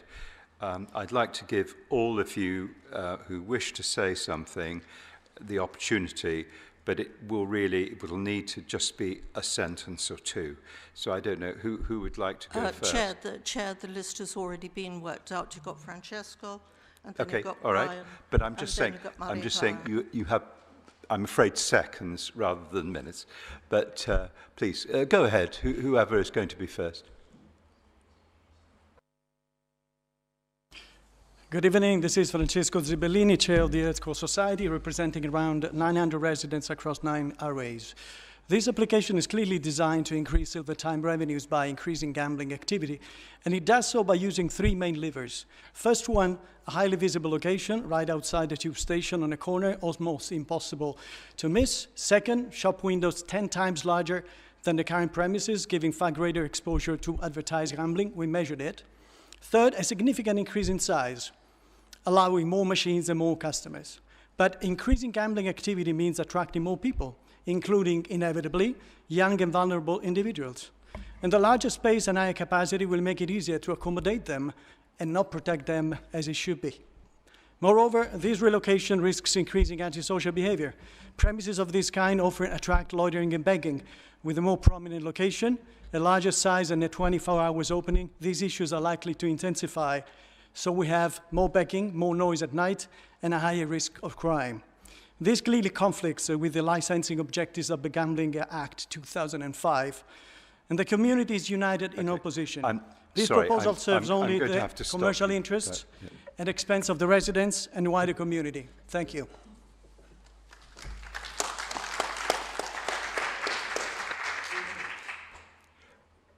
Sir. Brian Stevens from Penywern Place. I will be brief in my remarks. I fully endorse the comments made already. As one of the architects of the, or one of the main architects of the public space protection order that was put together locally in the community, it was disappointing to see this application, and I just hope that the applicant takes a step back and thinks about this a bit more carefully. The location is just fundamentally the wrong location for their business, in my view, and I think the premises has a much better future, and I hope they consider that carefully. Thank you. Okay. Thank you. I'm afraid, obviously you'll understand, it's important that people have equal time. I know there are many more speakers wishing to support the officer recommendation, but we have to have equal time. So I will allow time for one more very, very brief speaker, and then we will have to move to questions from my colleagues and myself. I'm sure there will be quite a few. So please, go ahead. Thank you. I stand here as a mother of children born in Earls Court, and I've been a resident for 20 years, as well as being a chairman of the Earls Court Square Residents Association, representing around 400 homes. I want to focus on one key issue: the impact this proposed more prominent gambling venue would have on our community, especially the most vulnerable. Earls Court is a close-knit community, and we must consider the human cost. Gambling can lead to addiction, financial hardship, putting already vulnerable residents at even greater risk. Creating what is effectively a trap for them is simply wrong. Okay, thank you very much indeed. That's, I think that's understood. Thank you. I think we'll have to stop there.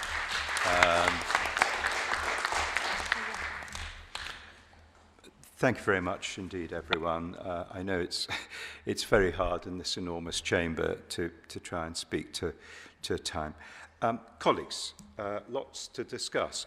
Who would like to go first in terms of asking either the applicant or local residents a question? Councillor Bactia. Thank you, Chair. I would like to ask Professor Alan Malcolm. I would like to hear from you if you are here, registered to speak. I wish to defer to the chairman of the Earls Court Society. Thank you. Thanks. Okay, well, the last speaker, Maria, you've talked about family and children in Earls Court. We know it's not easy, busy road, and we already have problems, antisocial behavior in this area, as mentioned in reports by residents as well. So would you like to add some more on that, please? How this affects children in that area, the effect on children? That was the second part of my speech. So it's also wrong for young people. They deserve to grow up in an environment that supports their well-being, not one where gambling is normalized and highly visible. So that was the second part of my speech. Thank you. Councillor Hargreaves. Thank you very much, Chairman. A question really to the applicant. Just can you clarify, this is going to be a much bigger space, and you mentioned you're not going to trade in one till the other closes, but the one you're moving to is going to be a bigger space. It's going to have obviously more opportunities for more people, bigger crowds. Could you just explain a little bit about the increased size and how you see that working? These premises, as you may know, offer machines for people over 18 to play on, so it's maybe best explained with the number of machines. The existing shop at 169 has 26 machines in that customers can go in and play. The proposal at 177 is to have 40 machines, so there'll be 14 more machines. The average number of machines in my client's premises throughout its 15, 16 premises is 45 machines. It's going to be considerably bigger, and it doesn't matter what the average number in other premises are. We're interested in this premises. It's going to be an increase in the machines. It's going to be an increase in machines, yes. And the activities that goes with it in terms of the number of people coming, going, and the general activities around it. I don't quite know what you mean by general activities, but well, people coming and going, people standing outside, people smoking outside, the general things that go on with a building like this. 40 machines, there will be more people going in than if there are 26 machines, I would think, yes. Councillor Lane. Thank you, Chairman. One question to the applicant, if I may, and then one question to objectors. For the applicant, you said there are no problems at your existing site and it's very well managed. I'm wondering, could that not be because it is a modest site and relatively discreet? Do you not agree that perhaps with a more prominent and larger site, the risk of antisocial behaviour and those problems does go up? Absolutely not. The management and control that has to be in place at these premises will be greater. There'll be more staff. My clients operate much larger premises which don't attract antisocial behaviour or noise. They are required under their operating licence with the Gambling Act to ensure that policies and procedures are implemented. So we do not agree that a larger premises will have any impact or that has been referred to by the objectors. Thank you. And then question for the objectors, if I may. Clearly there are some betting shops in Earls Court, but in your opinion, would you say that the area is a big commercial hub for gambling, or is it primarily a residential area? How would you strike that balance currently? I would say that if there are 3 adult gaming centres in Kensington and Chelsea, we have 2 in Earls Court. Next door to you have Admiral, then you have a betting shop, then further along you have the present Silver Time, which is in a discrete position. Opposite that you've got William Hill. So I would say that for within 100 or less metres, you've actually got that type of density. And interestingly enough, this is something that's going to be looked at in the Devolution Act when it comes to looking at adult gaming centres. In the proximity, not necessarily the amount per borough, but actually the proximity. And given the vulnerability in Earls Court, I would say that that was extreme.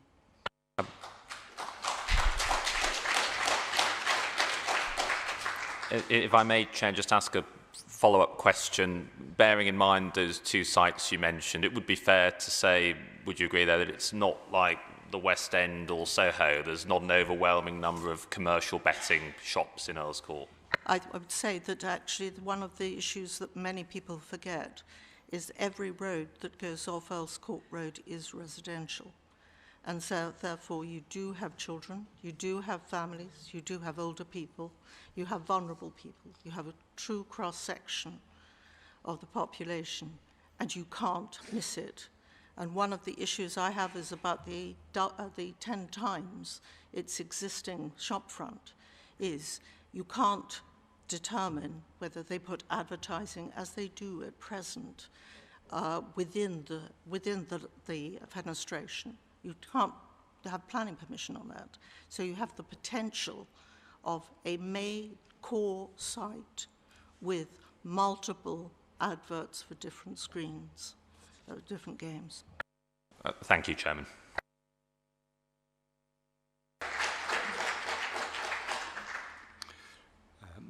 Thank you. I have a question for the applicant.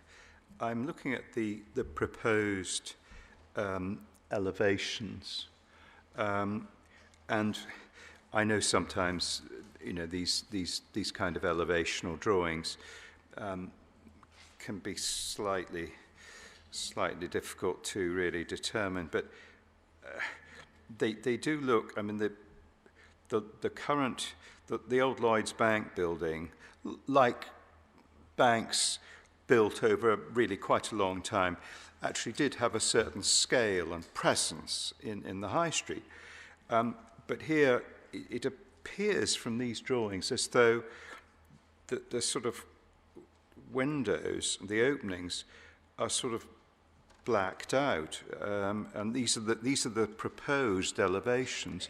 If I could just ask the applicant, I'm just wondering if, obviously, we are only, as you obviously know, we are only concerned with planning matters, but are there other regulations from elsewhere that mean a premises of this type can only, in effect, it has to have blacked out windows or be shut in some way? Is that simply a fact of how a premises has to work? It isn't, Councillor, no. They don't have to be. And I'm afraid those pictures, the elevations that you are looking at, and I understand your point because I raised it with the architects when they drew the plan, that the three windows look coloured brown or black, which implies that they are blocked in. The architects tell me that that's the way that planning elevations are drawn. There will be three windows on the Earls Court side. At the moment, there's just one with the Lloyds Bank as I look at it, because the middle of the Lloyds Bank is two cash machines. So that's all blocked in. You can only see a bit in. So the three windows that you see will all be clear glass. Now, there are proposals, as there are in many venues like this, to have some slats behind the glass, so you can see that there is activity in there, but it isn't completely opaque so that you could see there. But the windows will be clear glass and not brown or black as they are on that. Under the Gambling Act, you are allowed to see in. You don't have to block them up.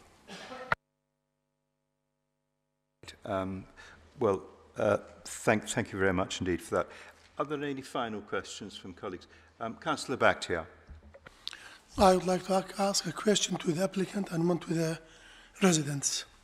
To the applicants, what kind of opportunities do you think your proposal will provide for the locals in the housing market and job-wise? Well, there will be an increased number of jobs because as a bigger unit we will need more staff. So there will be job opportunities in a premises which has offered none for over 3 years. So that will be a benefit to the area. The customers of adult gaming centres, and I understand there are lots of people who don't like them, there are lots of people who like them and like to go in and play the machines, and they will get the benefit of a much nicer unit than the current one at 169. Nobody under 18 is allowed in, and staff are on the shop floor to prevent that happening. So there'll be more jobs, more comfort for those people who like these facilities in the new premises. Thank you. And the question for residents, weighing the harm against the benefits of providing jobs and providing local accommodations, more units, which we need. Don't you think there is a balance in here? Whoever wants to... No. So, Councillor Bakhtiar, as somebody who represents somewhere in Colville Ward, obviously you're well au fait with the Silver Time in Notting Hill, I'm sure.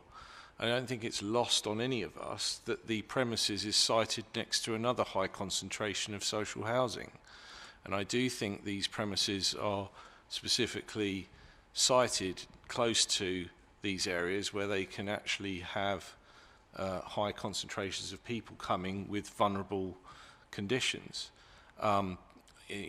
We don't see these applications coming into Sloane Square or Knightsbridge or, fancy high streets. I think there's a deliberate aspect to this, unfortunately. can't obviously be easily proven, but fundamentally I think we all can see that that's part of the background of it. Kind of targeting areas of deprivation.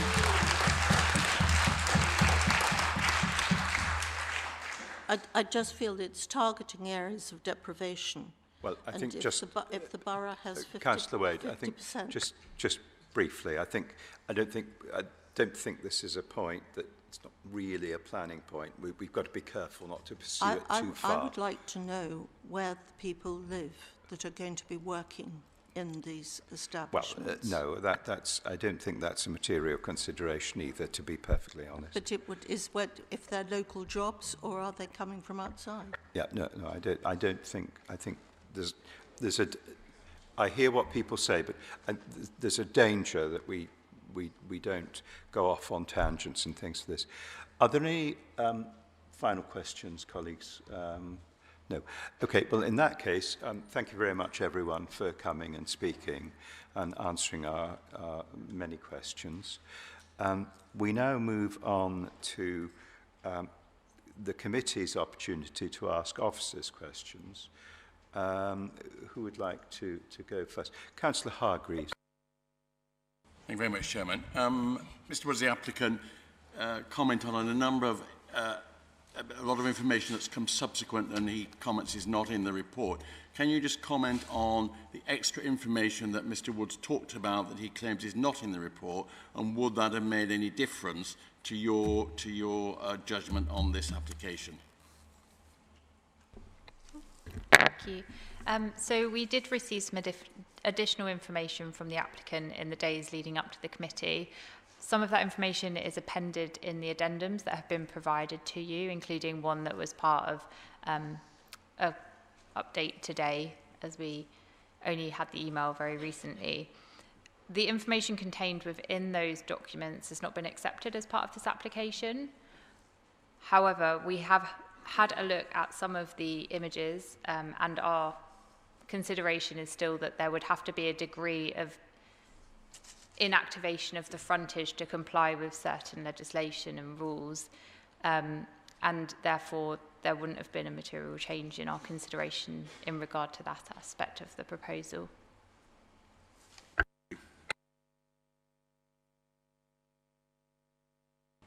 Thank you, Chairman. I note in your reasons for refusal, you speak about how the proposal fails to adequately demonstrate sufficiently robust management plan for managing antisocial behaviour and the interaction that has with CD9 of the local plan.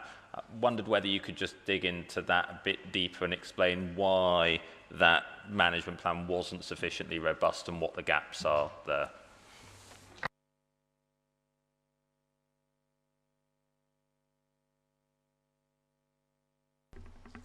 Yep. So with any application that has the potential to cause disturbances and impacts to the local community and especially residential amenity, we would require a management plan to be submitted. Officers found that the submitted management plan lacked sufficient detail. It could be that a condition may have been appropriate to secure that further detail, but in absence of that, and with the fact that we were refusing the application, that condition needed to be appended to overcome that issue, or to highlight that issue.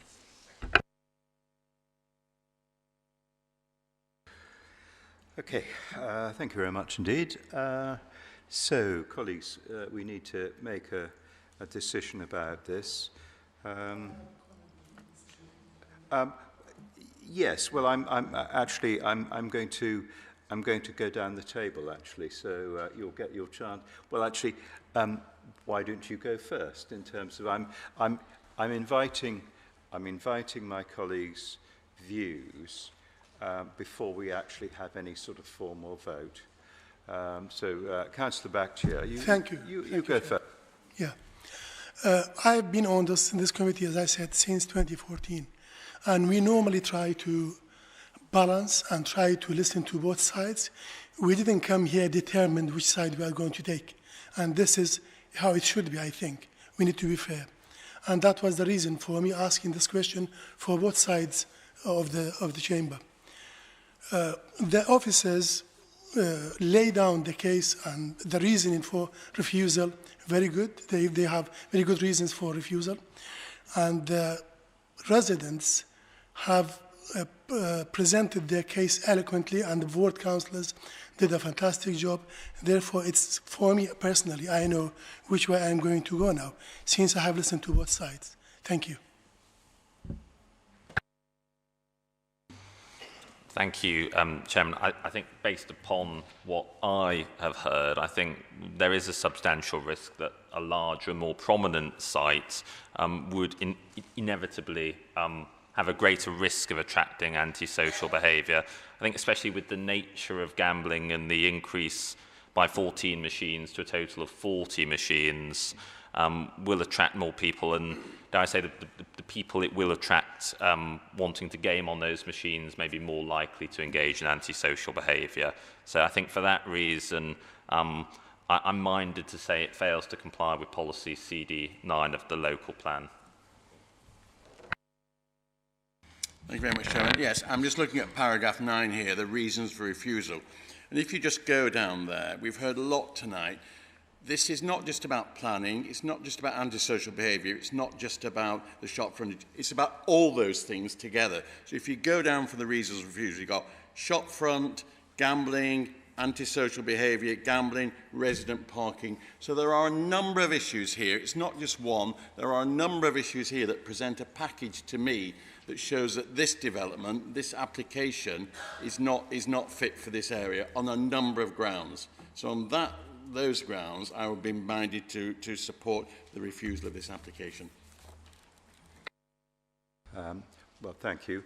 I think I'm in very broad agreement with my colleagues, in particular Councillor Hargreaves. So I think with all of that in mind, I think we can probably progress to have a vote.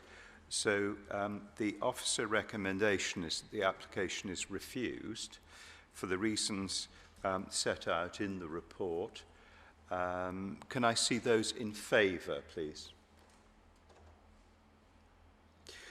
So the reasons for refusal are supported and the application is refused.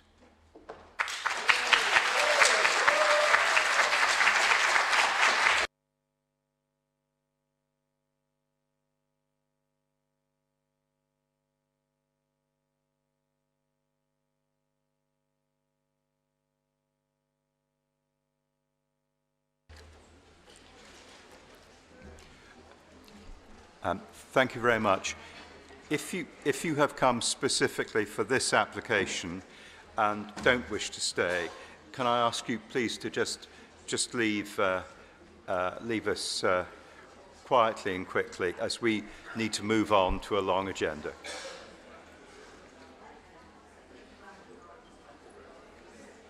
Thank you.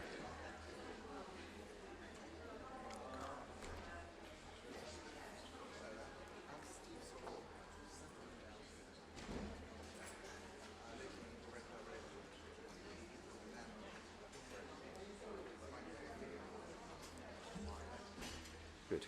Thank you. Well done. Good man. Okay.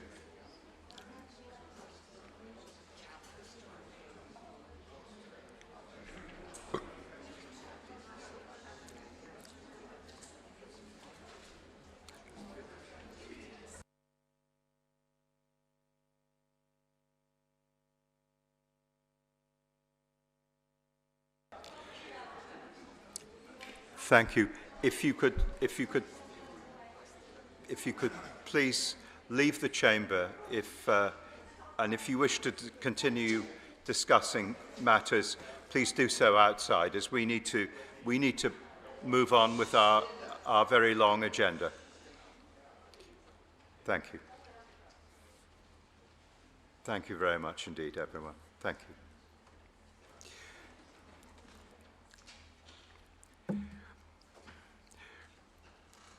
So we now move to the enforcement case in Ifield Road, and I think Julia Drevecka is going to introduce this report. So, Julia, when you're ready, please go ahead. Thank you, Chairman. I would like to bring members' attention to addendum report. This case in the report in front of members is in relation to enforcement investigation carried out at 144 Ifield Road. The report considers whether the condition of the land to the front and or rear of the property justifies the service of Section 215 notice, which commonly refers to an untidy land notice.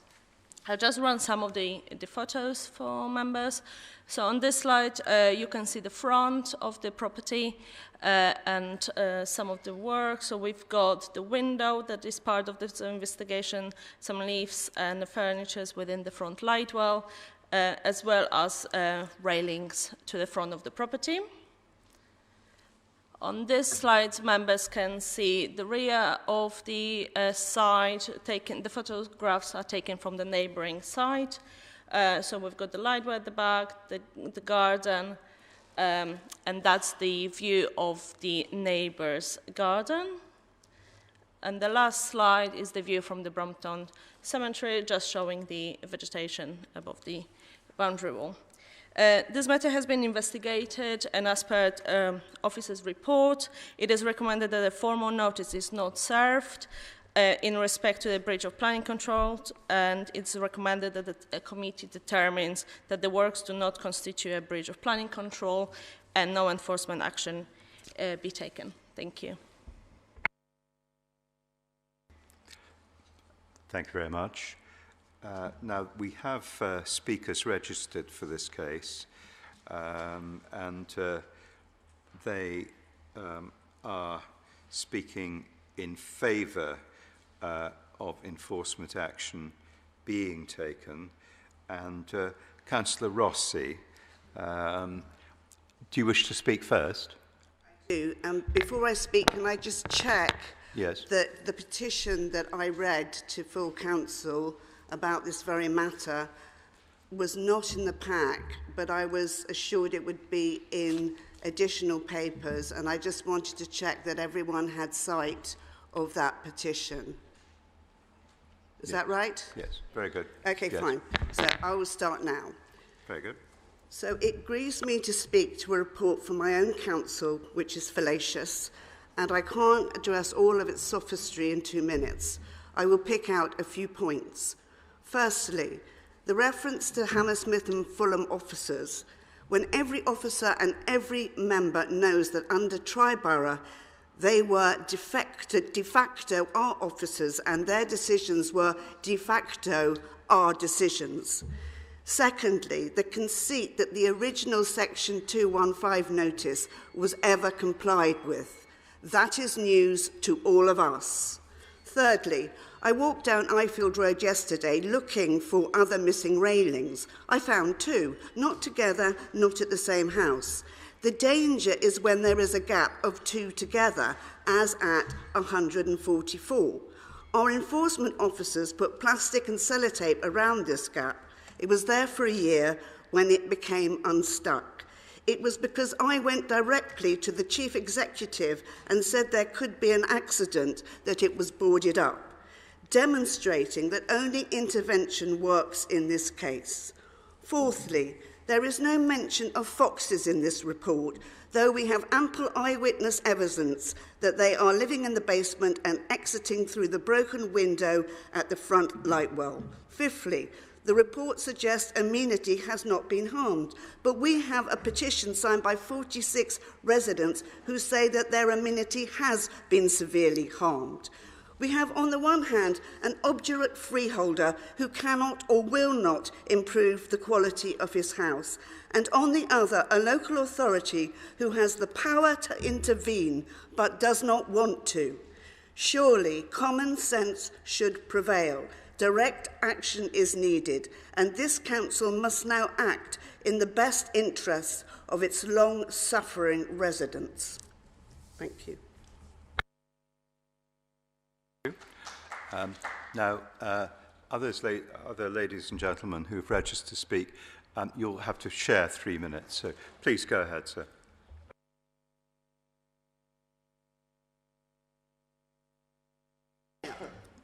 Mic on. My name's Nick Hoxter. I'm lead petitioner. Your report is knowingly misleading. The photographs were taken quite dishonestly last week, and you'll note that none of them actually shows the house at the back.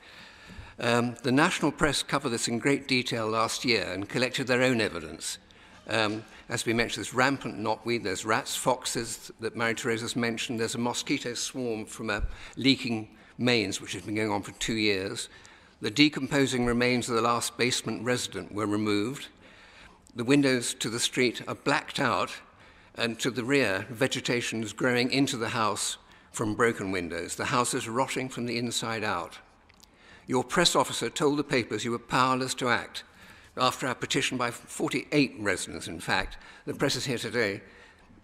This is quite untrue, because you actually used your wide discretionary powers to serve a 215 notice in 2016. You convicted him for ignoring it in 2017. We have spent 9 years trying to get action. During the tortuous complaints, we even had to go to the Information Commissioner just to get the damning evidence to use in court. This is outrageous.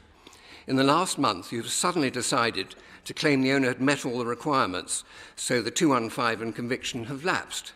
This is frankly news to us. You now recommend no new 215. The petition is to enforce one. They haven't even addressed the enforcement. There's no evidence. To the contrary, regards the knotweed, your senior solicitor ordered the owner not to touch it himself, but to get a contract with professionals to remove and eradicate it, and to provide an insurance-backed guarantee. This takes up to 4 years. I sent photos to officers of the owner pulling it up in 1 day and bagging it in his basement. In your report, this has become, quote, the garden was cleared. Yeah. They have no other evidence, as none exists. The owner never lets them in, and where's the guarantee? It is now, what knotweed is now over 12 feet high. In the report, quote, the presence of knotweed is not confirmed. Your officer Goddard wrote in 2024 that your arborologist had confirmed that it was knotweed, and furthermore, that she had advised the owner to get professional treatment. We keep records.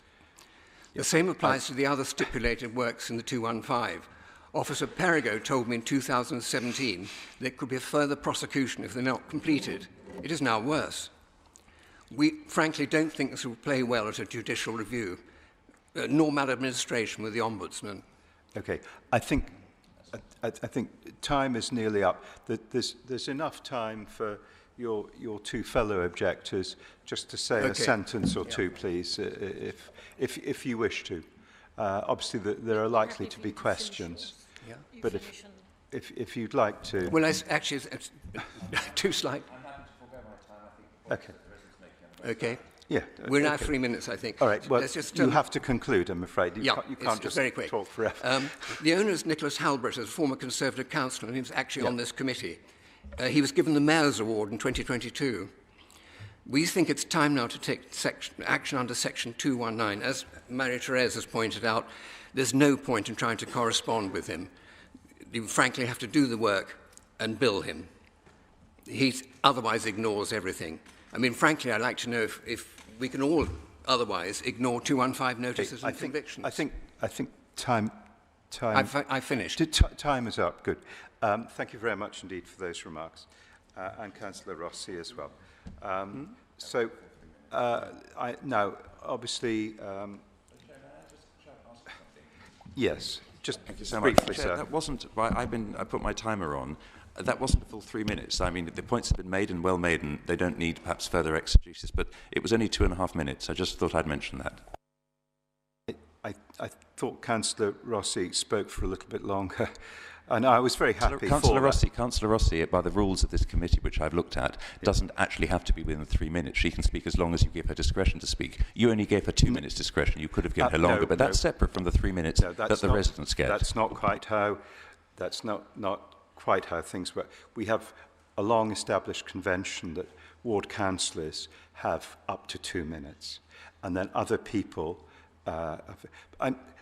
Look, I don't want to pursue this because I'm sure my colleagues are going to have questions. So there's ample opportunity for all of you to elaborate on the points that you wish to make. Colleagues, Councillor Hargreaves. Thank you. And it's quite interesting to see that this application or this issue has combined the whole neighbourhood, not just the ward councillors, but the residents and the MP. And that's quite a powerful force. Just really, you touched on at the end, have you had any contact with the owner of this property? Does he try and work with you? Does he try and build relationships with you to try and make this work? Because you're a powerful It's actually force. worse than that. The council send us letters saying we wrote to him in January, for example. He doesn't reply. Christine and we've tried to correspond. If you talk to him in the street, he puts his head down and charges at you. He is totally unreasonable. May I add to that? He wrote to me in his capacity as the head of the British Legion, introducing himself. I wrote back to him, this is quite some time ago after I was elected, I wrote back to him asking if he could address the problems with the house, and I had nothing further. He slams the door in my face. I live next door, literally. Could I just add one thing, incidentally, on the fact that large number of petitioners, the whole terrace, all the houses have either, when a lot of them split into flats, they either have balconies or roof gardens which overlook the area. It's not a tiny little localised thing, it affects the whole part of the terrace. Other questions? Councillor Lane. Thank you, Chairman. My question relates to the policy that we have to consider, and specifically the relevant test, which is whether the amenity of the area is adversely affected. We define amenity broadly under that test. So I'm just curious, are there things that perhaps we haven't touched on that much so far in relation to amenity, whether it's risk of crime or whether it's an adverse impact on the houses and people living around the area? Could you perhaps speak to that a bit further?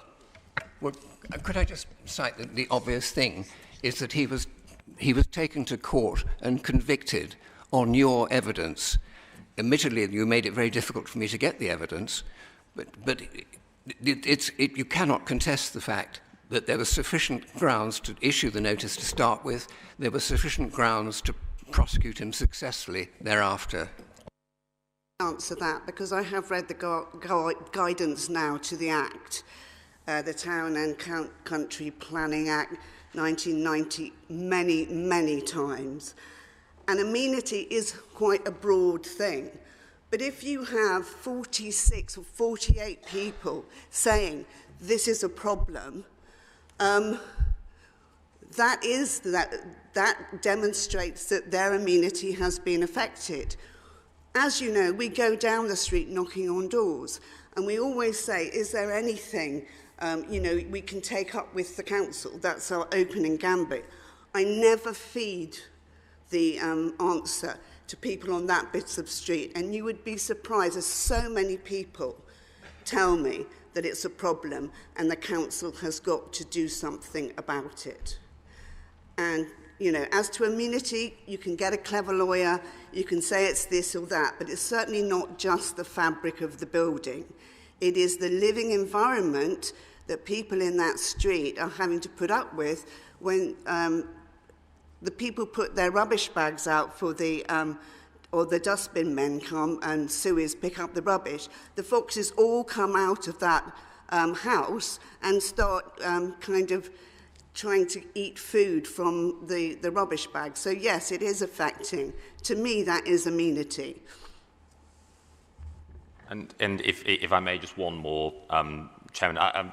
Mr. Coleman, are there any further points you wish to make? I know we were short on time, so I'm going to use my ability to question to ask, are there further points you'd like to make? Thank you. I appreciate you asking me that. I think the points have been well made. I think I should point out that one thing which has confused me in this is the council officers told me and told the Daily Mail and told the Chelsea Citizen and told the residents that they were powerless to act. And this was after they'd already sought to exercise their power to act by requiring him to cut down the knotweed. And then when he failed to do so properly, they then claimed that he had done it. And now they're saying they have the power to act. and they don't need to act because he's done what's needed. So I'm very confused about the way that the officers have behaved here.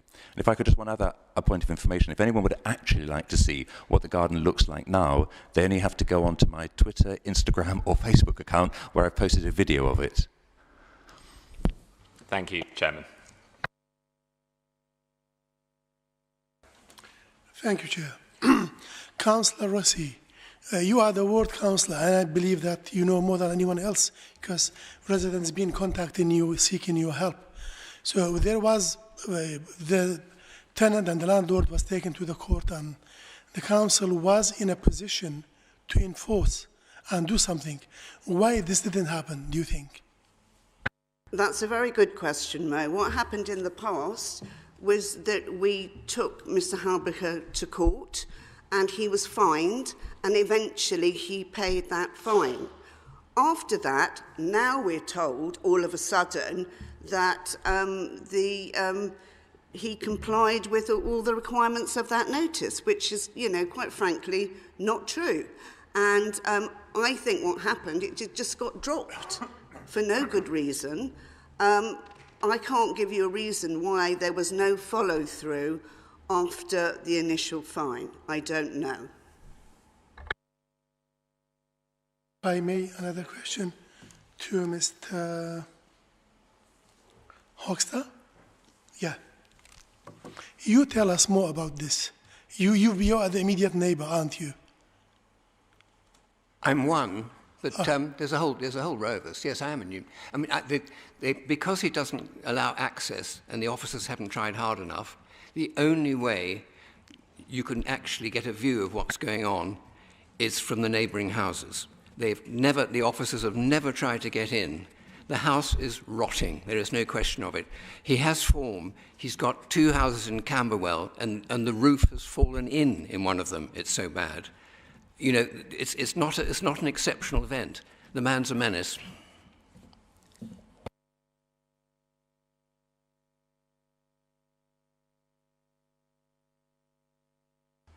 Okay. Okay. Well, I think we get the thrust of your arguments. Thank you very much indeed for putting those points across. All right. I'll allow you a final comment, sir. Thank you. But just briefly, very briefly. We'll be brief, and I much appreciate you're doing that. This is one of the. I've been a councillor before I was a member of Parliament. I was a councillor for 12 years, and I'm involved in many planning issues. I've never seen a planning report like this. It talks, and I was a councillor when we were still Hammersmith and Fulham, Kensington, Chelsea, and Westminster in a tri-borough. Everything that happened in those days was tri-borough. Why the officers have chosen to suggest, as has been mentioned, that this is an Hammersmith and Fulham officer that took this is bizarre, and it's almost one has to ask that question. Equally, it says the MP raised this issue in February 2024. That was the previous Member of Parliament, good on him. I've raised it on numerous occasions with the Chief Executive since then, and again, that doesn't appear in the report. This is one of the strangest planning officer reports I have seen. Okay, all right. I think that that's understood, sir. Okay, all right. So, colleagues, our opportunity to ask officers. Who'd like to go first? Councillor Hargreaves. Thank you, Mr. Chairman. I'm interested in the railing and the fact that we as a council took it upon ourselves to patch up that railing. So we have accepted as a council and paid for the patching up of that as a council. And yet we're not prepared to accept the other issues related to the dereliction of this property rest with the owner. So there is a contradiction here that we understand there's an issue with the property because we as a council have paid to patch it up, and yet we're not prepared to go to the owner and say, it's your turn now, you need to pay to get this property in order, you need to sort out the issues on it. So I'm confused as to where responsibilities lie, and I'm confused as to why we got involved. We used taxpayers' money to patch it up when he should surely have had responsibility for patching up his own property. Thank you. I would like to bring members' attention to the officer's report, paragraph 9.4, when we did discuss the railings, and also in order to ensure the resulting gap which was made safe. So that was a different kind of test that we made it safe for the residents because of the railing and the gap within the railings. But why shouldn't he have done that? It's his property. Why are we paying for his poor maintenance of the property? You don't need to answer that, but it does strike me as a complete non sequitur.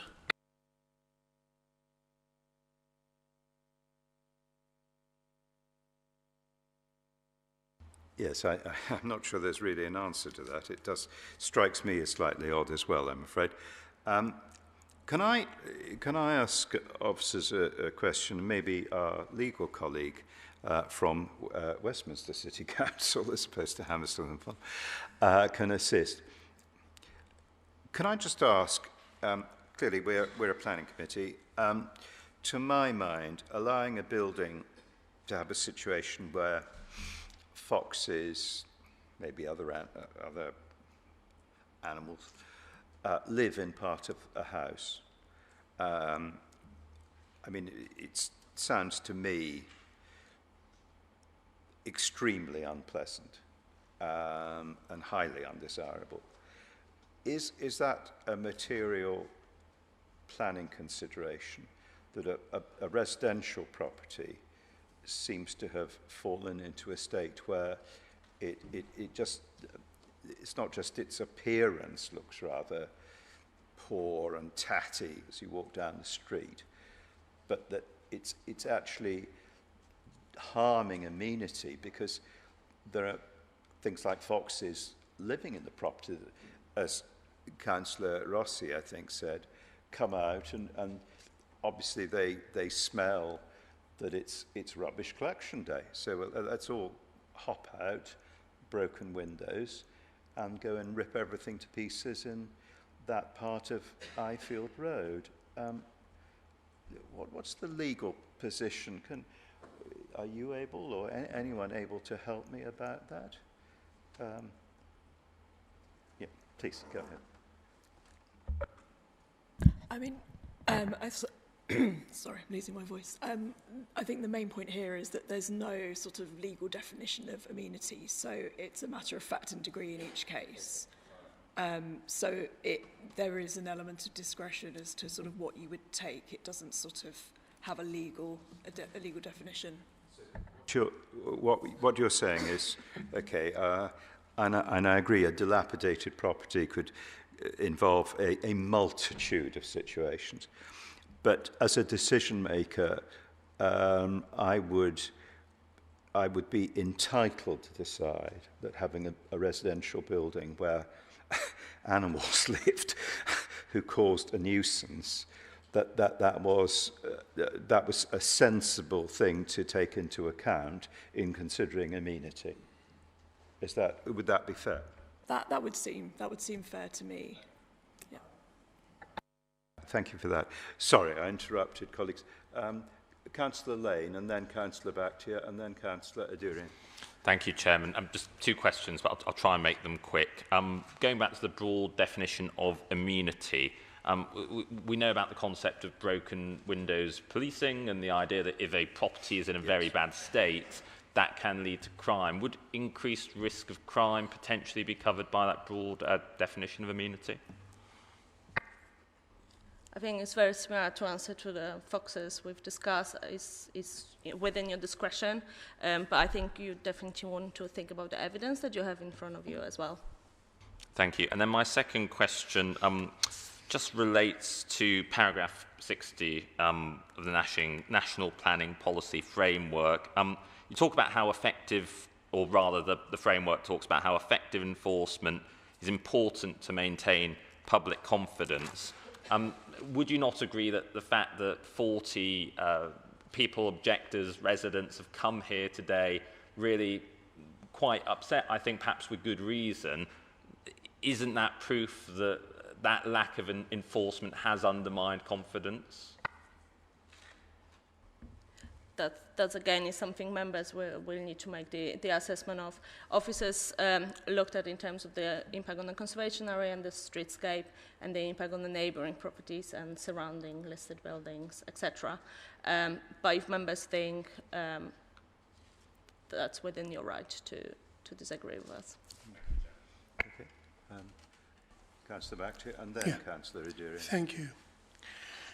What need to do to change for the council to reopen enforcement rather than treating the matter as closed? So my understanding is that the case is still open. So the recommendation in front of members tonight is to whether serve the notice, 215 notice on the new investigation. There is quite a lot of history on the property.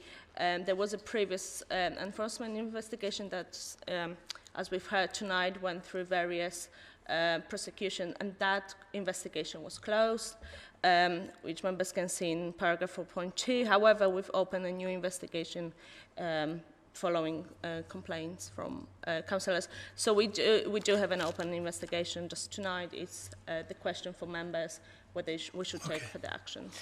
Okay, on what documented evidence was the 2016 notice deemed complied with, and when was this decision taken? So according to the officer's report, we've taken, there was a site visit in November 2017, and the garden was cleared and the property external appearance did not adversely affect the surrounding area. There were some photographs taken, and the notice was therefore decided to be complied with. So meaning tonight, we, the councillors, we could disagree with you and try to help the residents and those who are in fact affected by this case. Yes, so at this moment, there's no 215 notice at the property, but we still have open enforcement investigation. Oh, okay, thank you.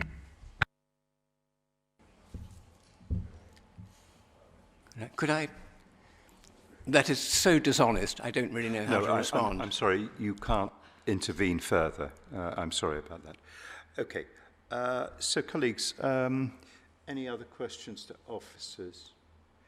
No. I get the impression that we are somewhat underwhelmed by the recommendation to have masterful inactivity in this situation, and that we feel that something really does need to be done about this. Actually, I'd just like to, if I may, I'd just like to ask officers one final question that I wasn't quite clear about from the report. There seemed to be a suggestion that we could actually, because I think one of the issues is that the gentleman who owns the property, that sometimes people can be asked to do something and they just won't do anything at all. They'll ignore it completely.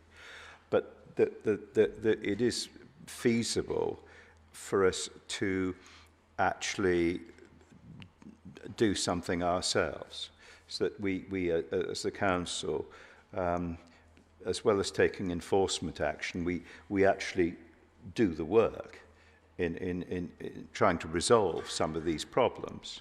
For example, well, an obvious thing to my mind would be boarding up broken windows, and we haven't talked about the back garden very much, but simply clearing it, and the basement at the front with rubbish, dumped stuff, just clearing that as well. How does that fit in? Can we do that? So yes, there are certain steps within the legal framework. So first is the 215 notice, which is the untidy land, and then if we would serve the notice, there is the following acts within the following sections within the Planning Act. Then there's appeal, prosecution, and then I believe we might be able to clear the land, and then we have to get the funding back. But yeah, I think that's correct. There are various steps until that step. The key first step is that we have to agree that the situation is unsatisfactory, and we do think that enforcement action is something that we should be doing. Yes? Yes, so the first step is for you to establish whether the amenity of the part or the whole adjoining area is adversely affected by the condition of the land. All right. Well, colleagues, I would suggest that there actually was. We've heard that the definition of what constitutes amenity is not closely defined, and that as decision makers, it's something for us to judge, obviously within reasonable limits. But you know, it's our decision to do that. I would suggest that on balance, that test probably is met in this case. Is there anyone who would like to take a contrary view? No. Okay. All right. Okay. So I think I understand where we're going. So if I can just go back to officers, sorry. So Wade, the correct way to go forward here, presumably we need to have a resolution that says that we should take enforcement action for reasons, well, we've discussed at great length reasons. Is that the proper way that needs to be proposed and seconded and voted upon? Yes, that's correct, Chairman. That's correct, Chairman. You'd be voting to whether or not it is whether or not to serve a Section 215 notice. That's correct.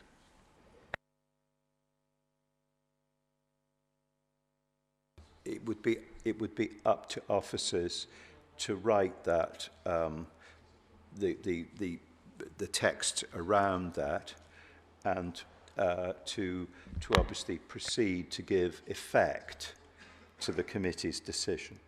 Yes? Yes, that's correct. If that's where the vote goes, then I'll ask you to delegate that to officers to issue that. But on the clear understanding that the committee has made itself very clear about what our view of the unsatisfactory nature of what's there at the moment. Yeah. Okay. Yes, that's correct. Just before the members vote, I'll just draw your attention to the front page. It sets out the recommendation. Obviously, the recommendation from officers is not to serve formal notice, but if you vote to, the reasons, what it would be untidy land notice, a breach of planning control, etc. So you're effectively voting to, either to or not to serve such a notice.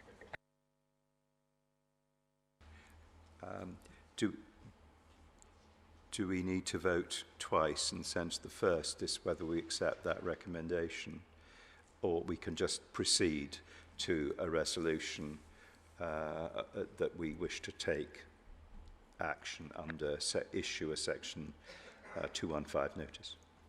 I think it would probably be best to vote whether or not to adhere to the recommendation, and then vote whether or not to serve a Section 215 notice. I'm very happy to go along with that. Very important that we get these sort of procedural matters absolutely correct. Okay, so colleagues, the recommendation in the report it recommends that we do not take action. Can I see those in favour of that recommendation? Can I see those against? So that recommendation is not adopted. I would like to propose, and I hope this is seconded, I'd like to propose that we do indeed take enforcement action by issuing a Section 215 notice, and that we would leave the exact details of that to officers. Clearly, they have heard our long discussion of the various issues, but that is the clear view of us as our committee. So I wish to propose that. Is that second? And Councillor Bhatia seconds. So can I see those in favour of that resolution, please? So that is agreed. Okay. Thank you very much indeed. Thank you, everyone.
So if we can now move on to discuss the application, also in the South Park, of 21A Carlisle Square.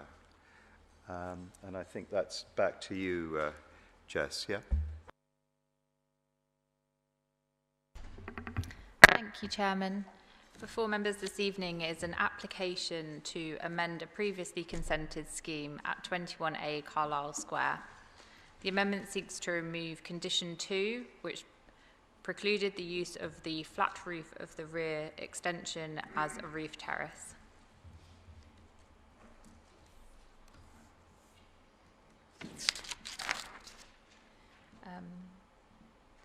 So the application is at 21A Carlisle Square. You can see from the highlighted site plan on the screen now. So the original proposal was granted permission for a rear extension with a flat roof. That flat roof had a green roof on top of it. To allow access for maintenance, railings were permitted.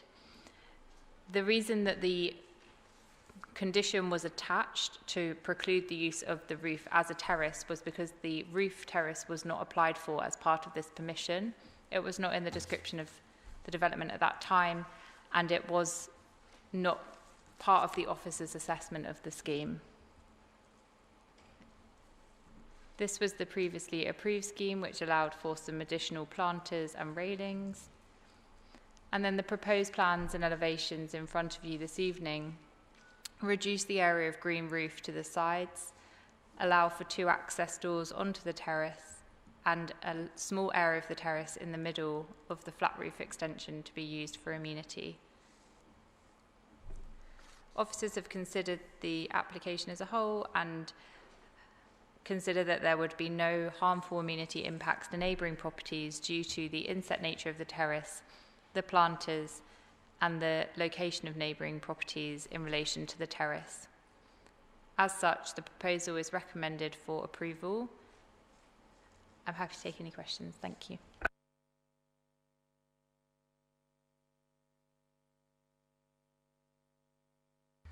Thank you. Now, we have speakers for this case.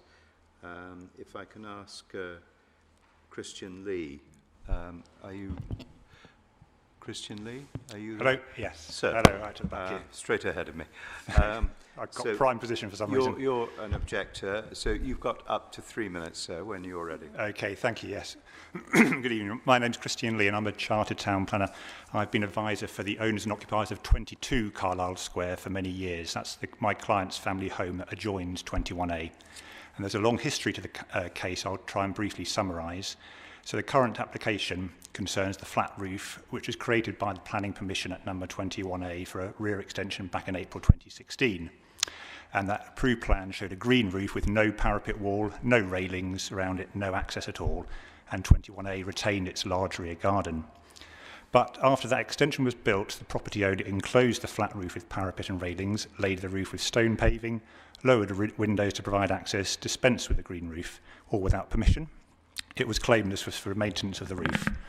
We reported this breach of control to the enforcement team, and the council approved an application in September 2021 to retain the work. The permission, though, did attach that condition 2, which is now in dispute, which prevented the roof being used as a terrace. It's important to note the 2 reasons for this restrictive condition, which is in paragraph 4.3 of your report. It's to avoid overlooking and to avoid disturbance. That was a clear statement of intent, not just as the owner didn't apply for that use of the terrace at the time. But the owner, number 21, didn't adhere to the restrictions set out by the condition. He used the roof as a terrace, and it only stopped once the enforcement team was involved again. The current application therefore tries to seek to use the flat roof as a raised terrace, which was what the 2016 permission and the 2021 permission set out to stop. Twice the enforcement team have taken action against it.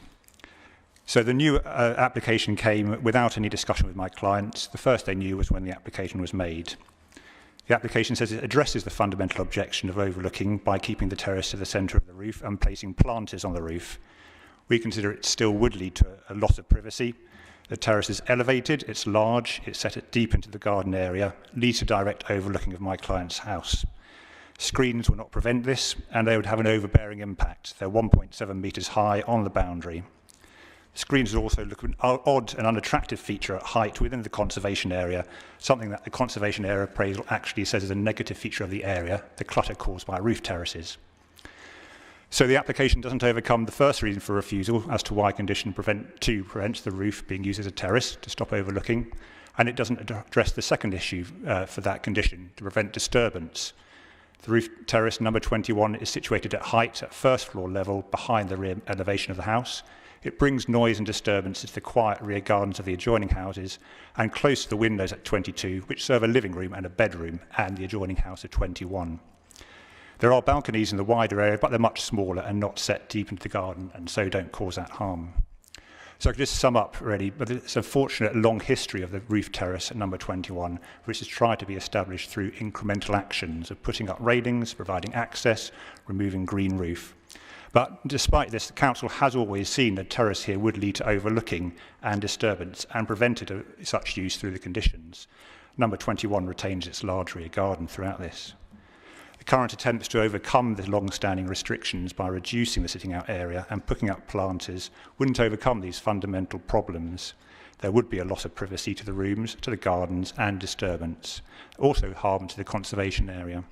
And so we do ask that planning permission is refused and the roof kept as it originally was intended back in 2016 to be a roof. Thank you.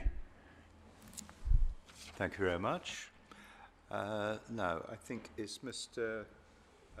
Ward Booth present. Thank you, sir. Sir, and thank you for bearing with us as we went through previous applications. So, in similar fashion, you've got up to 3 minutes as well, please. Go ahead when you're ready.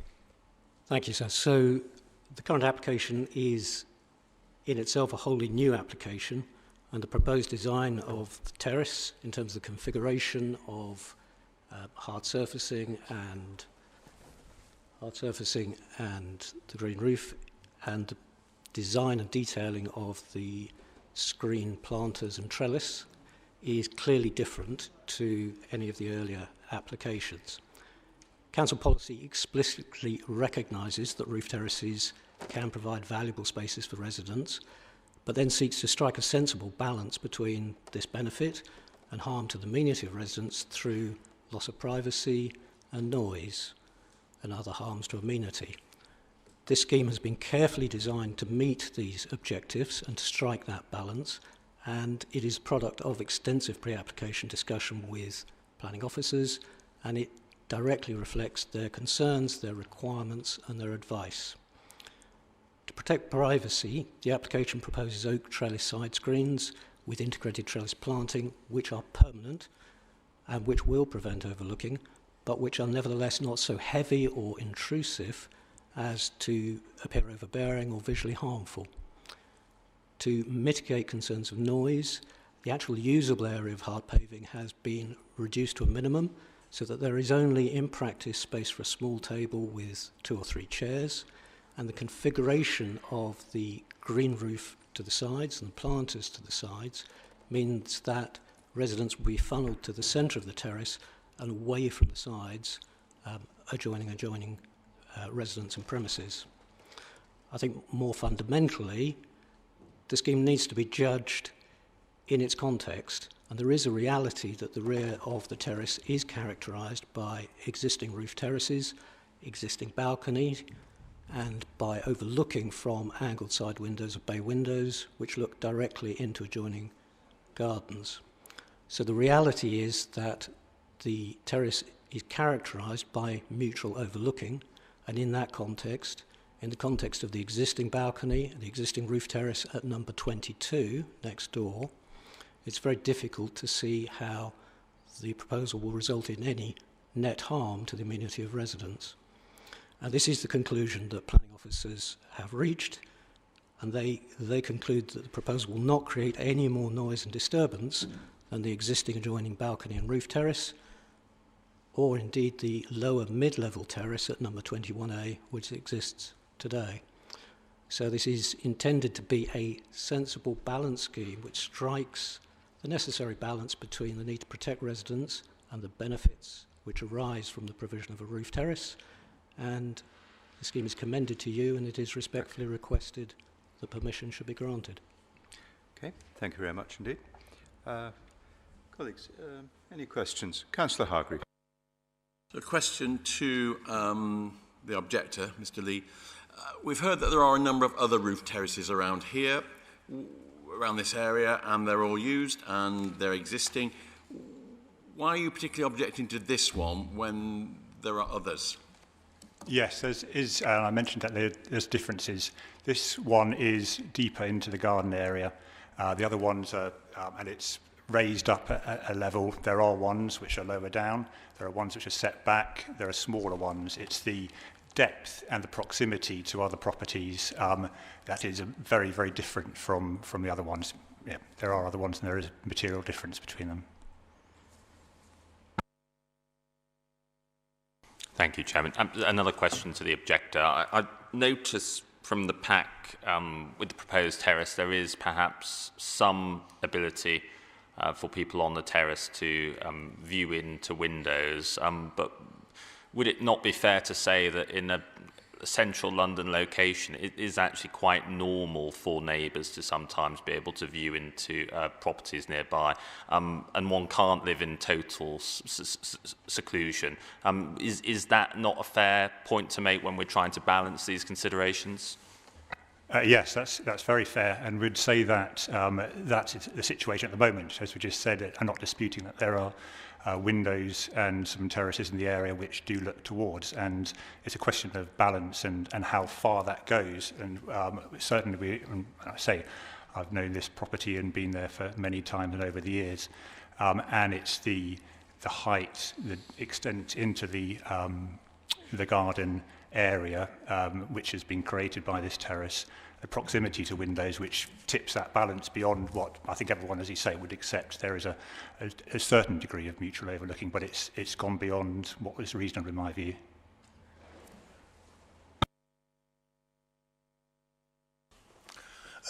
Your major concern is privacy. What conditions would you like to see attached to this application?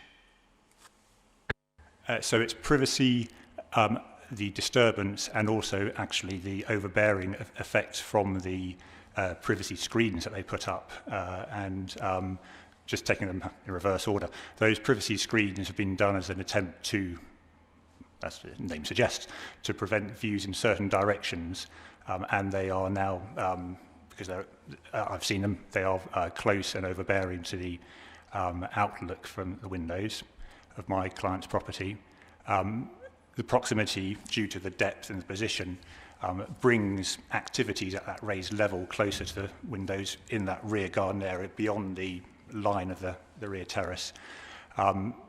Privacy has been attempted to be addressed by those screens, but it still means at the elevated position, which looks direct down into my client's garden, which didn't have those views before, so that's leading to it. Another question to the applicant. Are you happy to accommodate these concerns, privacy concerns? the intention is that the existing, at the moment, there is provision for the 2021 permission for planters, loose planters along the side with planting, which is in a sense similar to what is proposed now. What is proposed as part of this scheme, though, is a permanent scheme, so permanent low-level stone planters which can't be moved, and then an oak trellis that again is permanent set within that, and then integrated planting within those.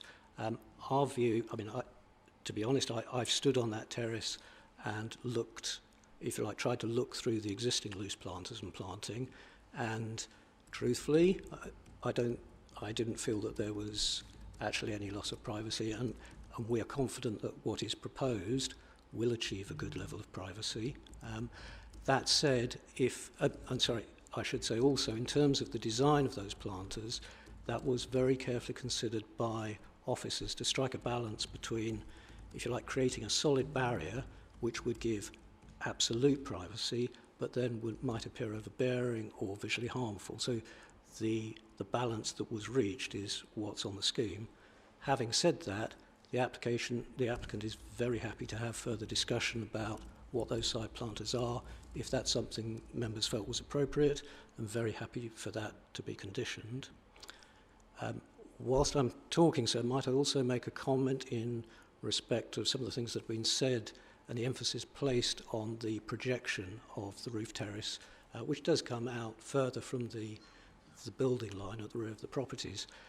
I'm not sure that it is actually accurate to suggest that that somehow causes harm to privacy, because when you think about it, if the terrace were pulled back as it is next door at number 22, the second floor roof terrace there, what you get is greater oblique views out across adjoining gardens. By pushing it forward, what you're actually doing is constraining those oblique views. So I don't think it is actually accurate to suggest that that difference materially affects or causes material harm to overlooking or issues of privacy. Thank you, sir.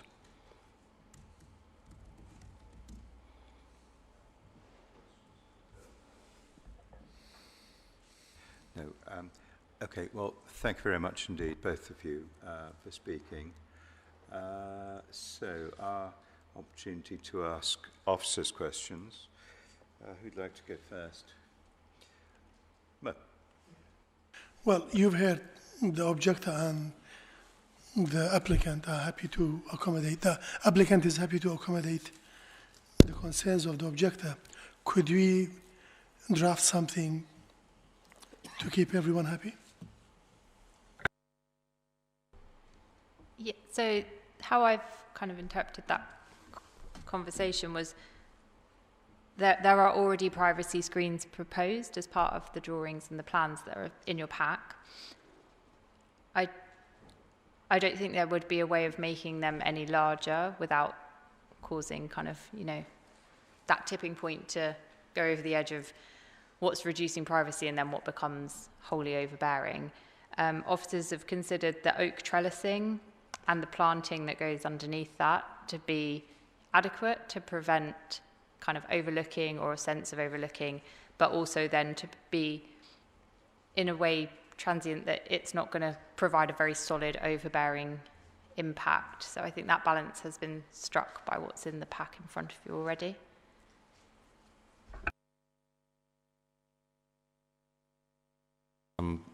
We've heard about how neighbouring properties do have terraces. In relation to the weight that we should place on that as a planning consideration, should we give that quite a significant weight, in your opinion?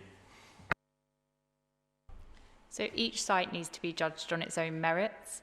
The fact that things exist in the immediate area can be a consideration, but the weight that you can attach to that, I think, is limited.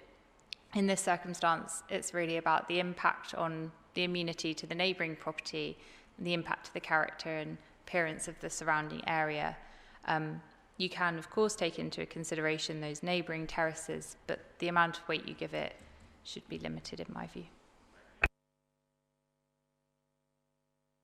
Thank you. We talked about this, and I'm just looking at the picture, view from the dining room, living room, shows the back of the building is really quite a hodgepodge. There's a lot of crowdedness there. There's lots of terraces there. Is this terrace particularly larger than the others? Does it protrude much more than the others, or is it just a bit bigger? I mean, just looking at that picture at the back, it is busy. Yes, I think like you've highlighted, most areas in London do suffer from this level of busyness, and it is typical of the urban area that this site is located within. Their terrace isn't overly large, and in comparison to other neighbouring properties, I think it's quite modest. However, it does protrude further back from the building lines. That is something that you would want to attach some weight to in your consideration, as has the officer in their report, and given the mitigation measures that we've previously spoken about as well.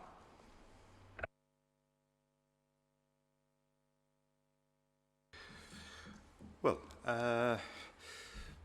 time for us to make a decision about this. It's a difficult one. Clearly, a terrace has been refused in the past.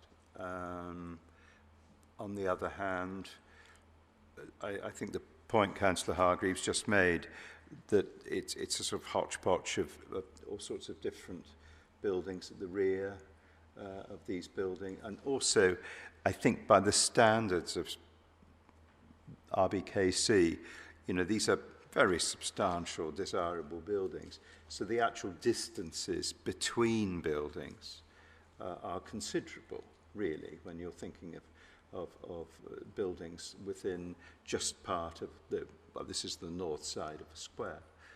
So probably on balance, I would say that the officer recommendation is probably reasonable, but what do colleagues think? What do you think?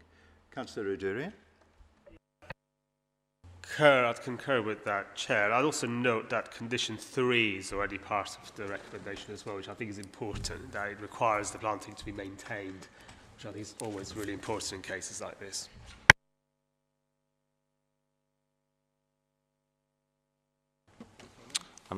Yes, Chairman, I think there's a quite delicate balance perhaps to strike in this case, but I am minded to say that on balance, the amenity of neighbouring properties is not significantly affected by this. I think the fact that there are, as Councillor Hargreaves says, the back of the properties are quite busy, there are other terraces nearby, privacy screening is proposed and has to be maintained.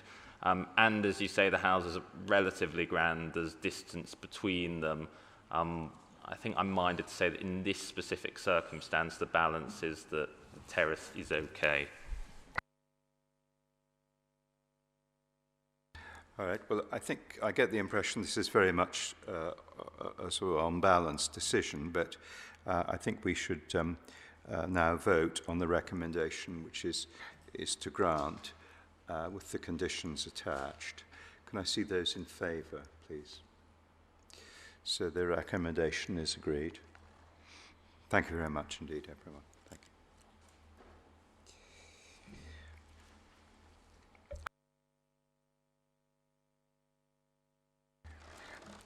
If we can now move on to the applications at Danziger Street. So Jess, back to you.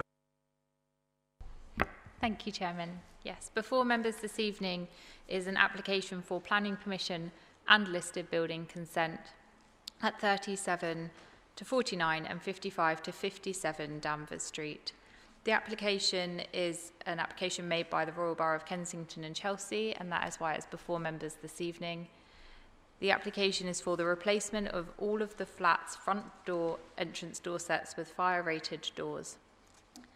The application is considered acceptable. There is an objection from our conservation officer. However, this has been balanced by the public benefits of the scheme, and therefore the recommendation is to grant both planning and listed building consent. Thank you, Chair. Any questions about this? No. Okay. In that case, if we take the planning permission first, Can I see those in favour of granting planning permission? Is that agreed?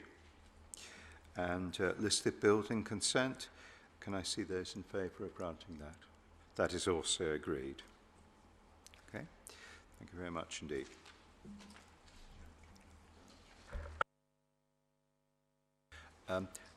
Let's just have a break for a couple of minutes and then we'll conclude the agenda. Thank you.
So I think we can resume.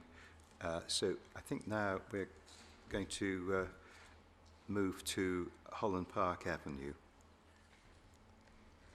Thank you, Chairman. This application is seeking planning permission to lower floor level within the existing lower ground floor of the restaurant. Proposed internal floor to ceiling would increase to create a mezzanine level within the existing lower ground level. The recommendation is to grant planning permission subject to recommended conditions. Thank you. Are there any questions relating to this? Mo. So this lower ground floor, does it mean is it already a basement? Because we have a policy against double basements. Yes, that's correct. Thank you. So there is an existing lower ground floor. I don't have the floor plans as a slide, but members can see it in your park. There is a section going through. There's a red line showing the existing lower ground floor level, which is proposed to be dropped. So there is no creation of an additional level. It's lowering the existing lower ground floor. So we will have one basement only, one story. Yes, it's just one level, just lowering, creating mezzanine. Okay, thank you.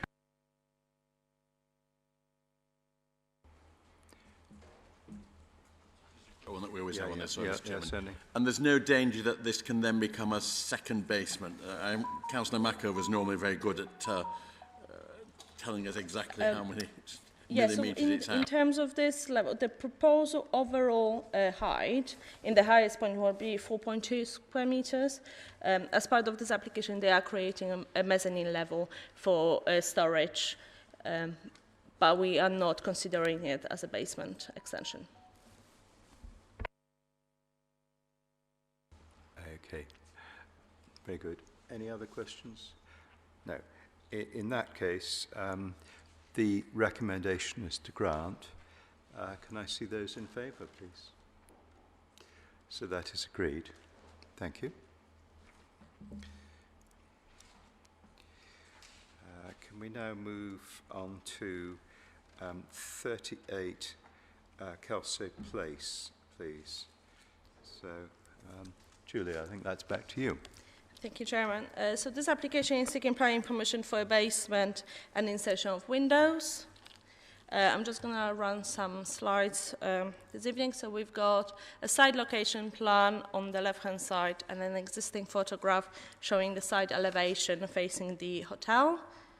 Then we've got the existing and proposed floor plans. On the left, members can see the existing ground floor, and then we've got a proposed basement and the ground floor on the right-hand side.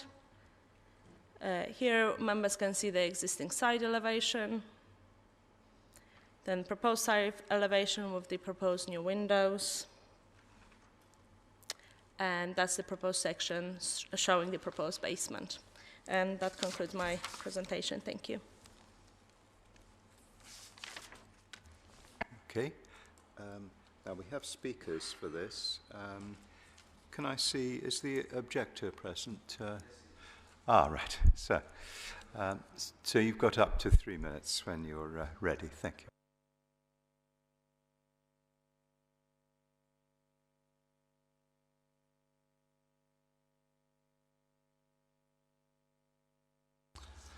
What is important to say here is that, I appreciate that there is a long planning history in this site, first of all. This follows 3 attempts of trying to put together 2 houses, which were, recommended by planning council, by the planning officers, and then subsequently rejected by committees. In the absence of, since they could not do this, now they're trying to build a basement, but many of the issues do remain. There are 2 things which are very important. First of all, for anybody who knows Kelso Place, it's a very congested area. It's 10 houses, basically 10 terrace houses, which are at the rear end of Kelso Place, next to the railway, and they are effectively all under one single concrete slab, which basically prevents some of the vibrations from the train. And no of the 10 houses in that terrace have a basement yet. These are not luxury houses. These are more like utilitarian houses from the 1970s. None of them have a basement, so the basement is a departure from a planning perspective to what we already have in there. For that reason, I believe it creates a precedent for overdevelopment. If all of us there wanted to do a basement, it would basically mean that from a structural perspective, it would be untenable. The second thing is that you've seen the wall there, which is next to the hotel. The hotel, the Compton Tower, they have made a representation that they do not support those windows there because of, they don't want to be overlooked. All of these things have been, dismissed by the planning officers. Not sure exactly why. But all in all, when you consider all of the things together, the fact that that they are basically putting windows in a place where the hotel claims the wall is theirs, where you're putting basements in a place which is already very, very crowded, and where you are creating a real issue of structural stability of the other houses, particularly if the other houses take the precedent of these to have other basements, makes it quite complicated, and for those makes it difficult, makes it dangerous for the neighbors that live in there, and for that reason, we oppose the application. I will take any questions at this point. Thank you very much. Now, I think the agent, Mr. Lilly, are you present? Mr. Lilly is over here. Okay, so in similar fashion, you've got up to 3 minutes too. Thank you. Chair, members, thank you. I appear for the applicant in support of the officer recommendation to grant planning permission. I appreciate there has been a long planning history, as we've just heard. Apologies. I appreciate this has been a long planning history, and some of the neighbours remain concerned. But that history also means this site has been closely scrutinised over a number of years.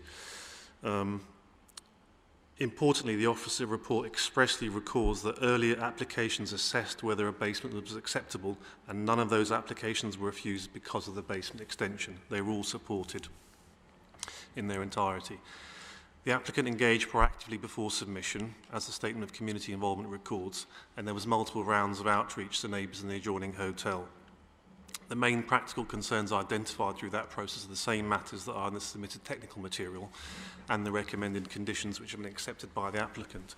The important point is this proposal is materially narrower and more contained than the previous applications. It relates only to a single property in a single basement below number 38 Kelso Place. Officers have concluded, subject conditions, it complies with all the relevant policies, including the basement SPDs, and will have no significant impact on neighbouring living conditions, trees, highways, flood risks and drainage. These objections have been considered in the report and addressed through the officer's findings. So this isn't an approval without any safeguards. The scheme is subject to robust pre-commencement conditions on traffic, engineering, construction management, and other technical matters.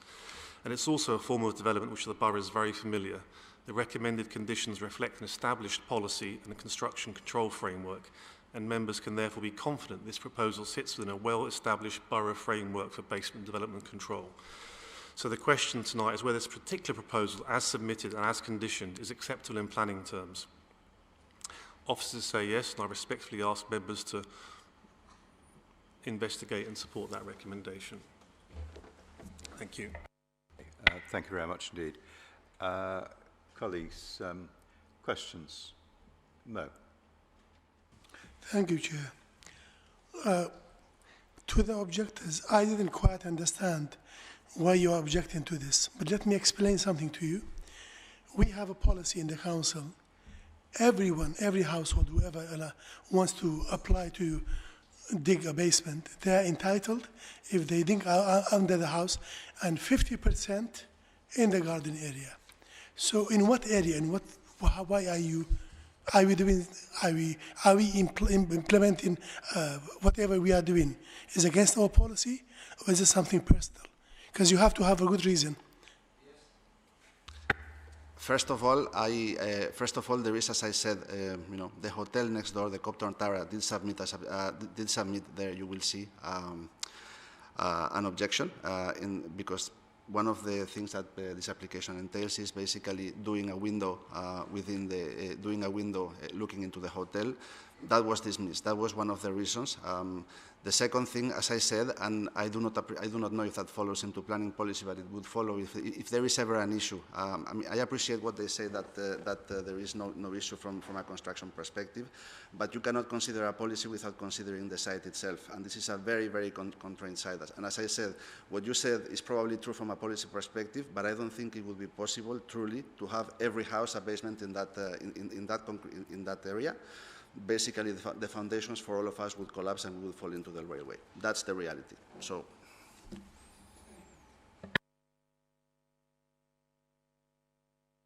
any other questions? Oh, yeah, okay. Just again to the update, I'm not sure that I follow the line of your argument that one basement would lead to collapsing. I mean, the standard of building of these basements now, the technical spec, is very, very high. And there's no evidence that if you have one basement, it damages the foundations properly. In fact, there's evidence to show that sometimes with the new foundations, the new build of the new spec of basements actually strengthens areas that traditionally don't have basement, don't have proper structures. So I'm just wondering what your technical evidence is. I understand the emotion of it, but what's the technical evidence that this will harm the row? Yes, there is a. This is a single concrete raft which is under all of 10 houses, and all of the houses are built on top of it. To do the basement, you have to actually break this concrete slab. And what I'm saying is that if you break that concrete slab for one house, that's fine. It will probably be not an issue. But if you have other houses in the future breaking the same concrete slab, in the end you will have no concrete slab. I appreciate that there are techniques to do that, but basically the fact that there is one basement being done now, it will basically make it all of the more difficult for all the others to have basement, and all of a sudden you have less and less of a concrete slab to dampen the vibrations from the train to support the houses. That's the argument. But again, I'm sure you understand we have to work on the application that's in front of us tonight for one basement. And so the cumulative effect of this is not something we can, Mr. Chairman, we can necessarily reflect on. We have an application here, and we have to determine this application.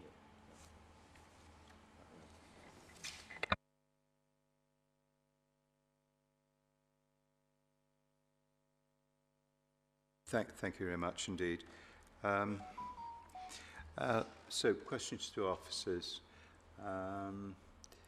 Who'd like to go first on that? Mo. Thank you. Well, you've heard objectors' concern. Do we have any cases, because we have dealt with hundreds of basement cases in the past 10, 12 years. Do we have any cases that neighboring properties, somebody dug a basement 10 years ago and now they have an issue, the next door neighbor, if there are 3, 4, maybe 5 basements in the same row? Does it create problems in the near future? Unfortunately, I don't have the example of that kind of situation within the borough. But as part of the planning application, they do have to provide a construction management plan, which has to be signed by a suitable engineer. And as part of that report, they would go through what kind of the structure stability of the building and the neighboring properties would be affected, and that's signed by the engineer. In addition to that, we do put the condition that any works to a basement has to be supervised by an engineer as well, for that particular reason, whether there is any shift within the foundation. I do appreciate this site is very different possibly to the others, but we've consulted also TfL. They've recommended quite a long technical condition as well, because there's an underground going just below the properties. So there are conditions to overcome the concerns.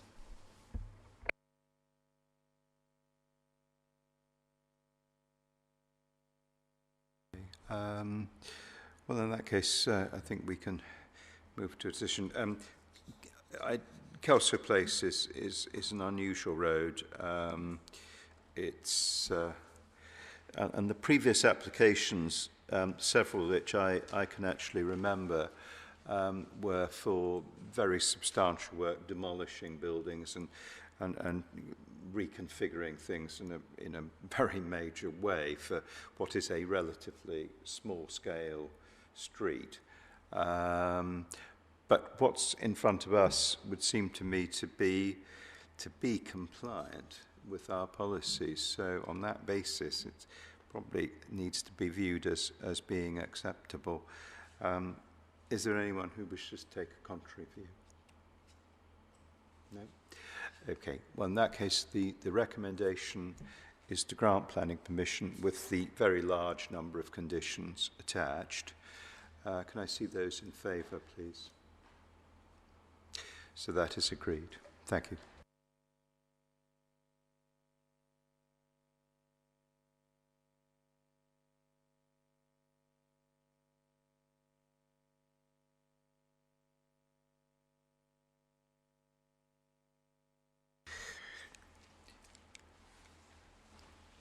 If we could remain in the North Pack and turn to Addison Court, Holland Road, please.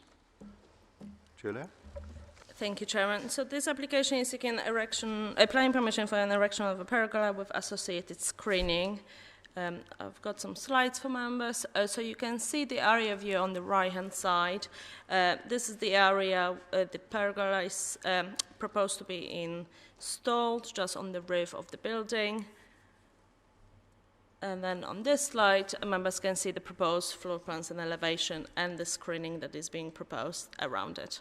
The recommendation is to grant planning permission subject to recommended conditions. Thank you.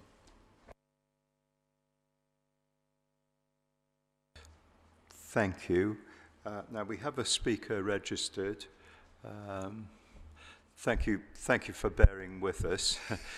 Beginning to get quite a long evening, but when you're ready, you've got up to 3 minutes to speak. Thank you very much. I will be brief and I hope compelling.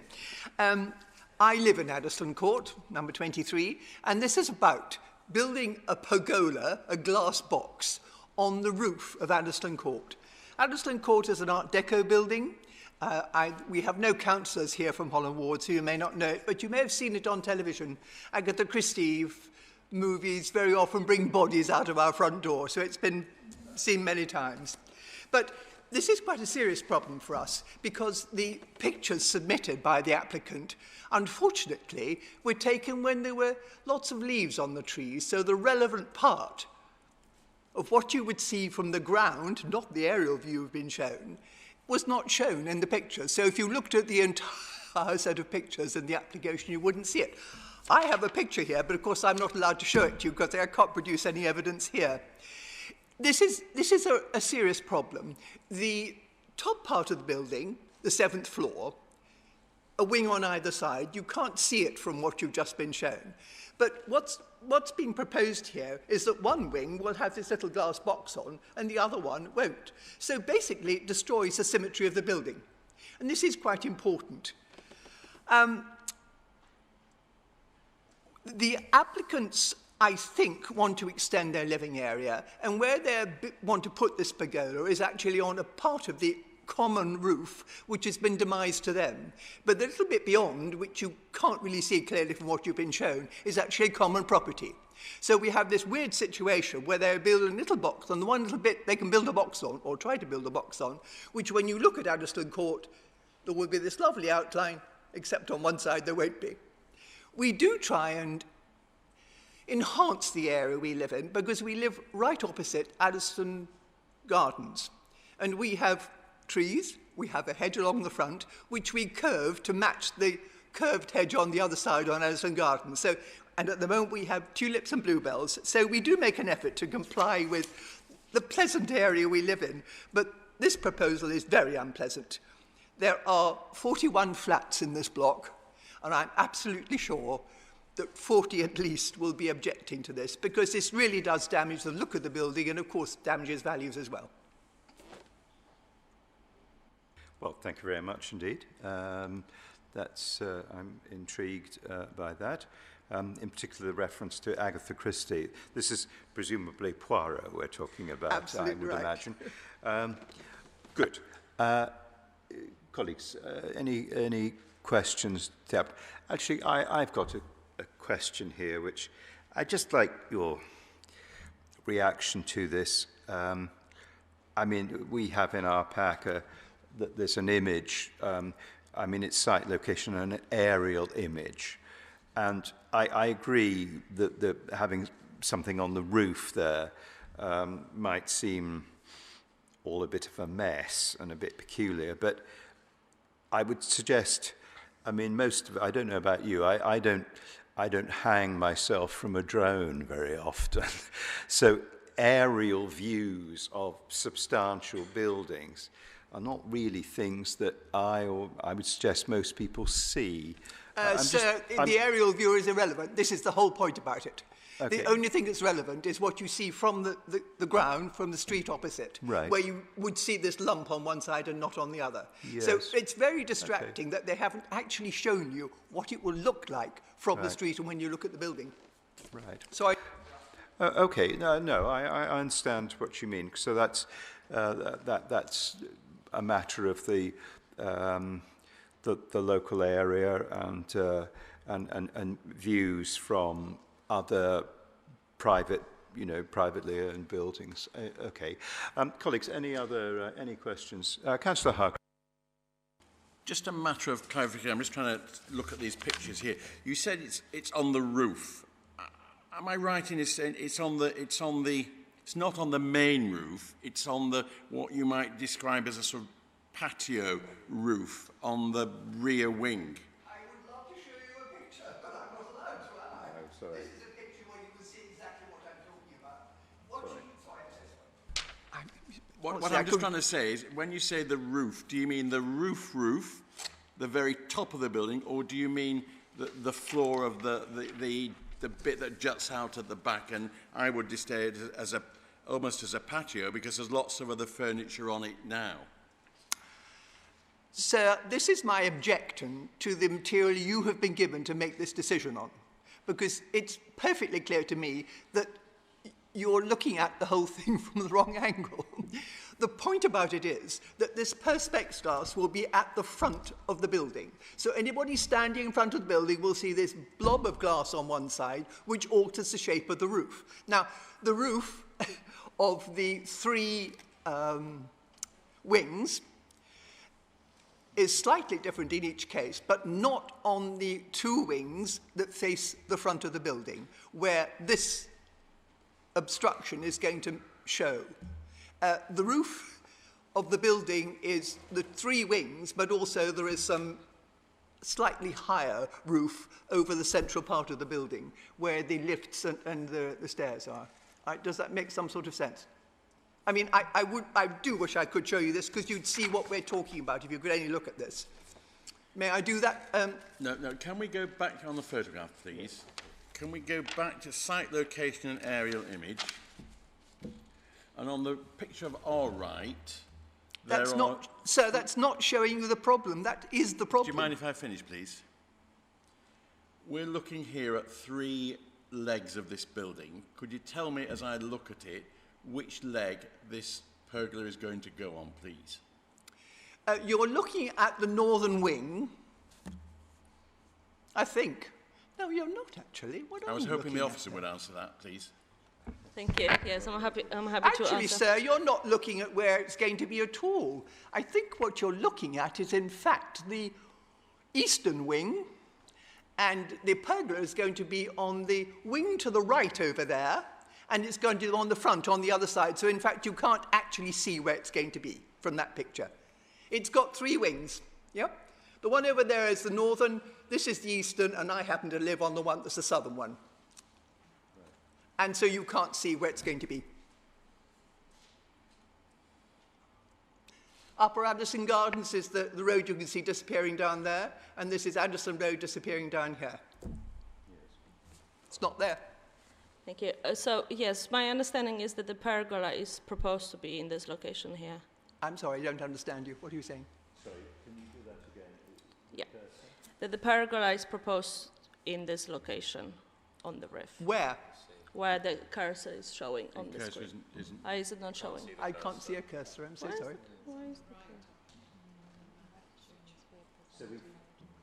So when you can see the red dot, yeah, the area to the right to the red dot, that's where it's proposed to be. No, wrong. That's not where it's proposed. Which wing do you think you're looking at? Where do you think flat 37 is there? The one in the middle. Where do you think flat 37 is there? Can we get some order in this, please? Yes. I know it's on the right. According to the map, if you look on the left, it's on the right. I know exactly where it is. I live there. I've been on the board for 20 years.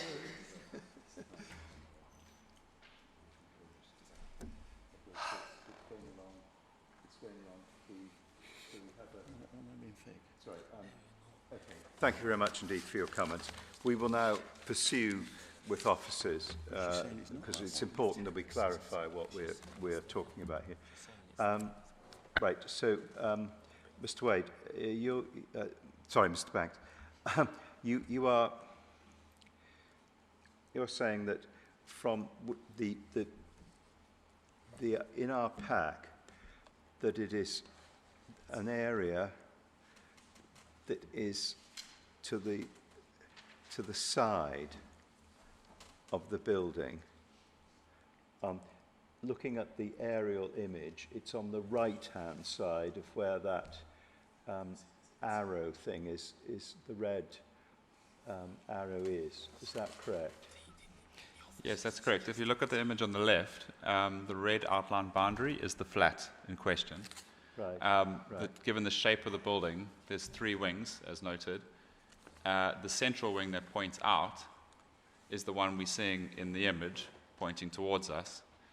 So if you reverse that round, you'll be able to tell that it is on the right-hand side of that image where the flat in question is. Yes. i.e. where the forgotten. Right. Greatest respect, could I just explain to you the situation? You got it wrong again. No, I'm sorry. You've had your opportunity to speak. Okay. Well, colleagues, I don't know what we make of this. I mean, I'm not sure that we're in a position to really just refuse this. I suspect we either feel that we do understand where this is going. It's very high up in a very large building. You can argue views of it from public spaces are going to be limited. That's one argument. The second is that it's not as clear as it should be precisely what is being proposed in terms of the location within the building. I don't know how do you, colleagues, how do you feel about the balance between those 2 arguments? John. Mr. Chairman, thank you. With what we've got in front of us, I'm not quite sure I can really make a decision, therefore I'm minded to refuse this. Two things. The design, if we look at the design of it, it is a glass box. It's going to be pretty obvious when it's there. We can't get an image of it, of what it's going to look like from the drawings, so I don't feel confident to approve it. Will? I have to say, Chairman, I'm minded to agree with much of what my colleague says. I think this is an Art Deco building, and the pergola does just appear to be a glass box. I'm unsure whether on the wing that was referred to, it could potentially be seen by those walking along the road, and I think it would be in a conservation area rather unsightly for people to see a big glass box at the top of an Art Deco building. That's just my view.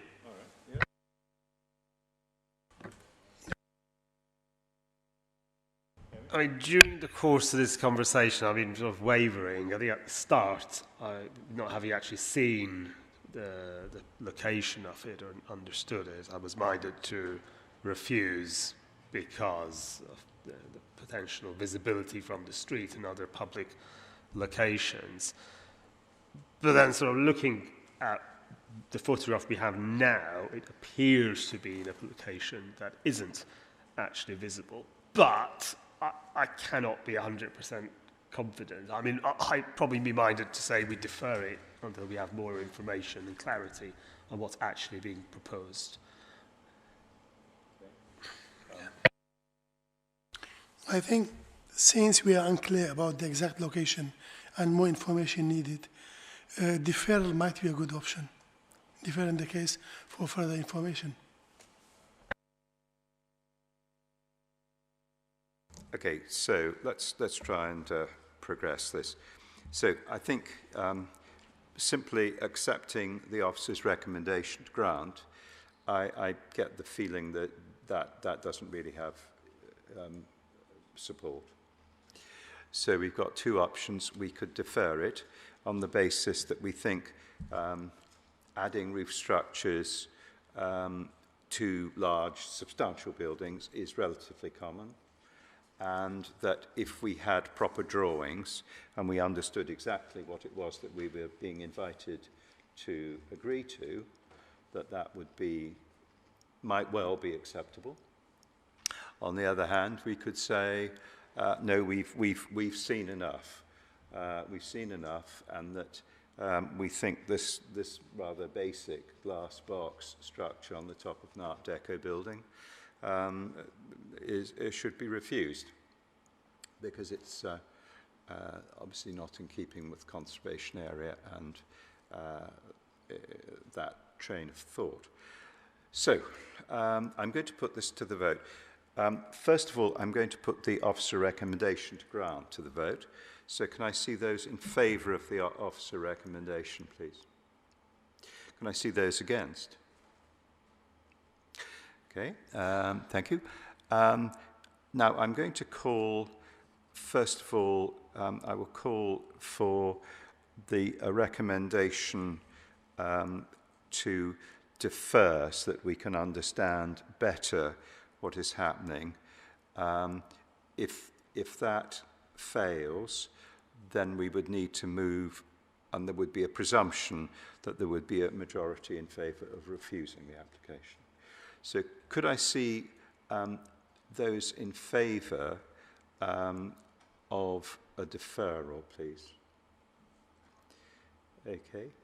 So that would seem to command a majority. So I think we need a formal resolution that we wish to defer the application because we feel that the information in front of us is not really sufficient for us to make a decision, but on balance, we feel it is not clearly unacceptable that would merit a refusal. Does that make sense from the officer point of view? Yes, I think if the vote is going to be to defer, we will just need a clear indication of what is needed. In this case, we have a site location plan. I know the image might not have been the most helpful in its orientation, but we do have a red line boundary and site location plan. So we'll just need to know what, in addition to that, we would need at the next committee. Well, okay. I think we would need proper elevational drawings. We'd need details of materials. I mean, at the moment, we've got a rather small thing that somebody could have drawn on a scrap of paper that shows a sort of glass box. I'm assuming something rather different from that is in fact proposed. So we just need the normal things that we would expect in an application. Okay, yeah, that's fine. We can ask for the additional information. All right. So I would like to propose, Julia. Can I just ask a question? Would members like to see the full elevation of the whole building, including the proposed pergola? I'm just trying to understand what further elevations. I think, as I've just said, I think we would expect to see elevation drawings from the various angles that are, more than one angle to show what is proposed, and details of materials and, well, what I've just said. So if I would like to propose that it's deferred on that basis. Is that seconded? Councillor Adurian, would you like to second? So can I see those in favour of deferral for that reason?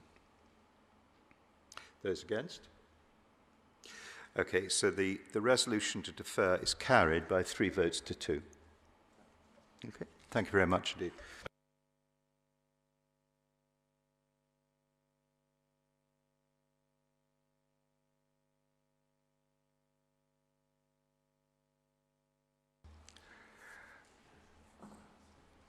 And finally, we come to St John's House, St John's Gardens. Julia, is that back to you for the final time? Yes, thank you, Chairman.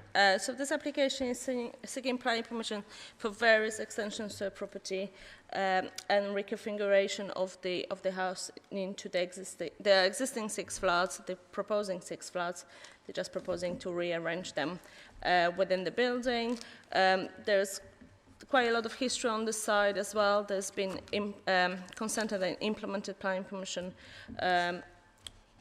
already on the site, so this is a new permission. They're seeking for slightly smaller basement, but some other extensions within the north elevation. I would also like to draw members' attention to the addendum report. We've received an additional comment from Ladbroke Association, and members can see it in the pack. Thank you. Thank you very much. Any questions? No. In that case, the recommendation is to grant. Can I see those in favour, please? That is agreed. Thank you very much indeed. That concludes our business for the evening. Thank you very much indeed, everyone, for coming along.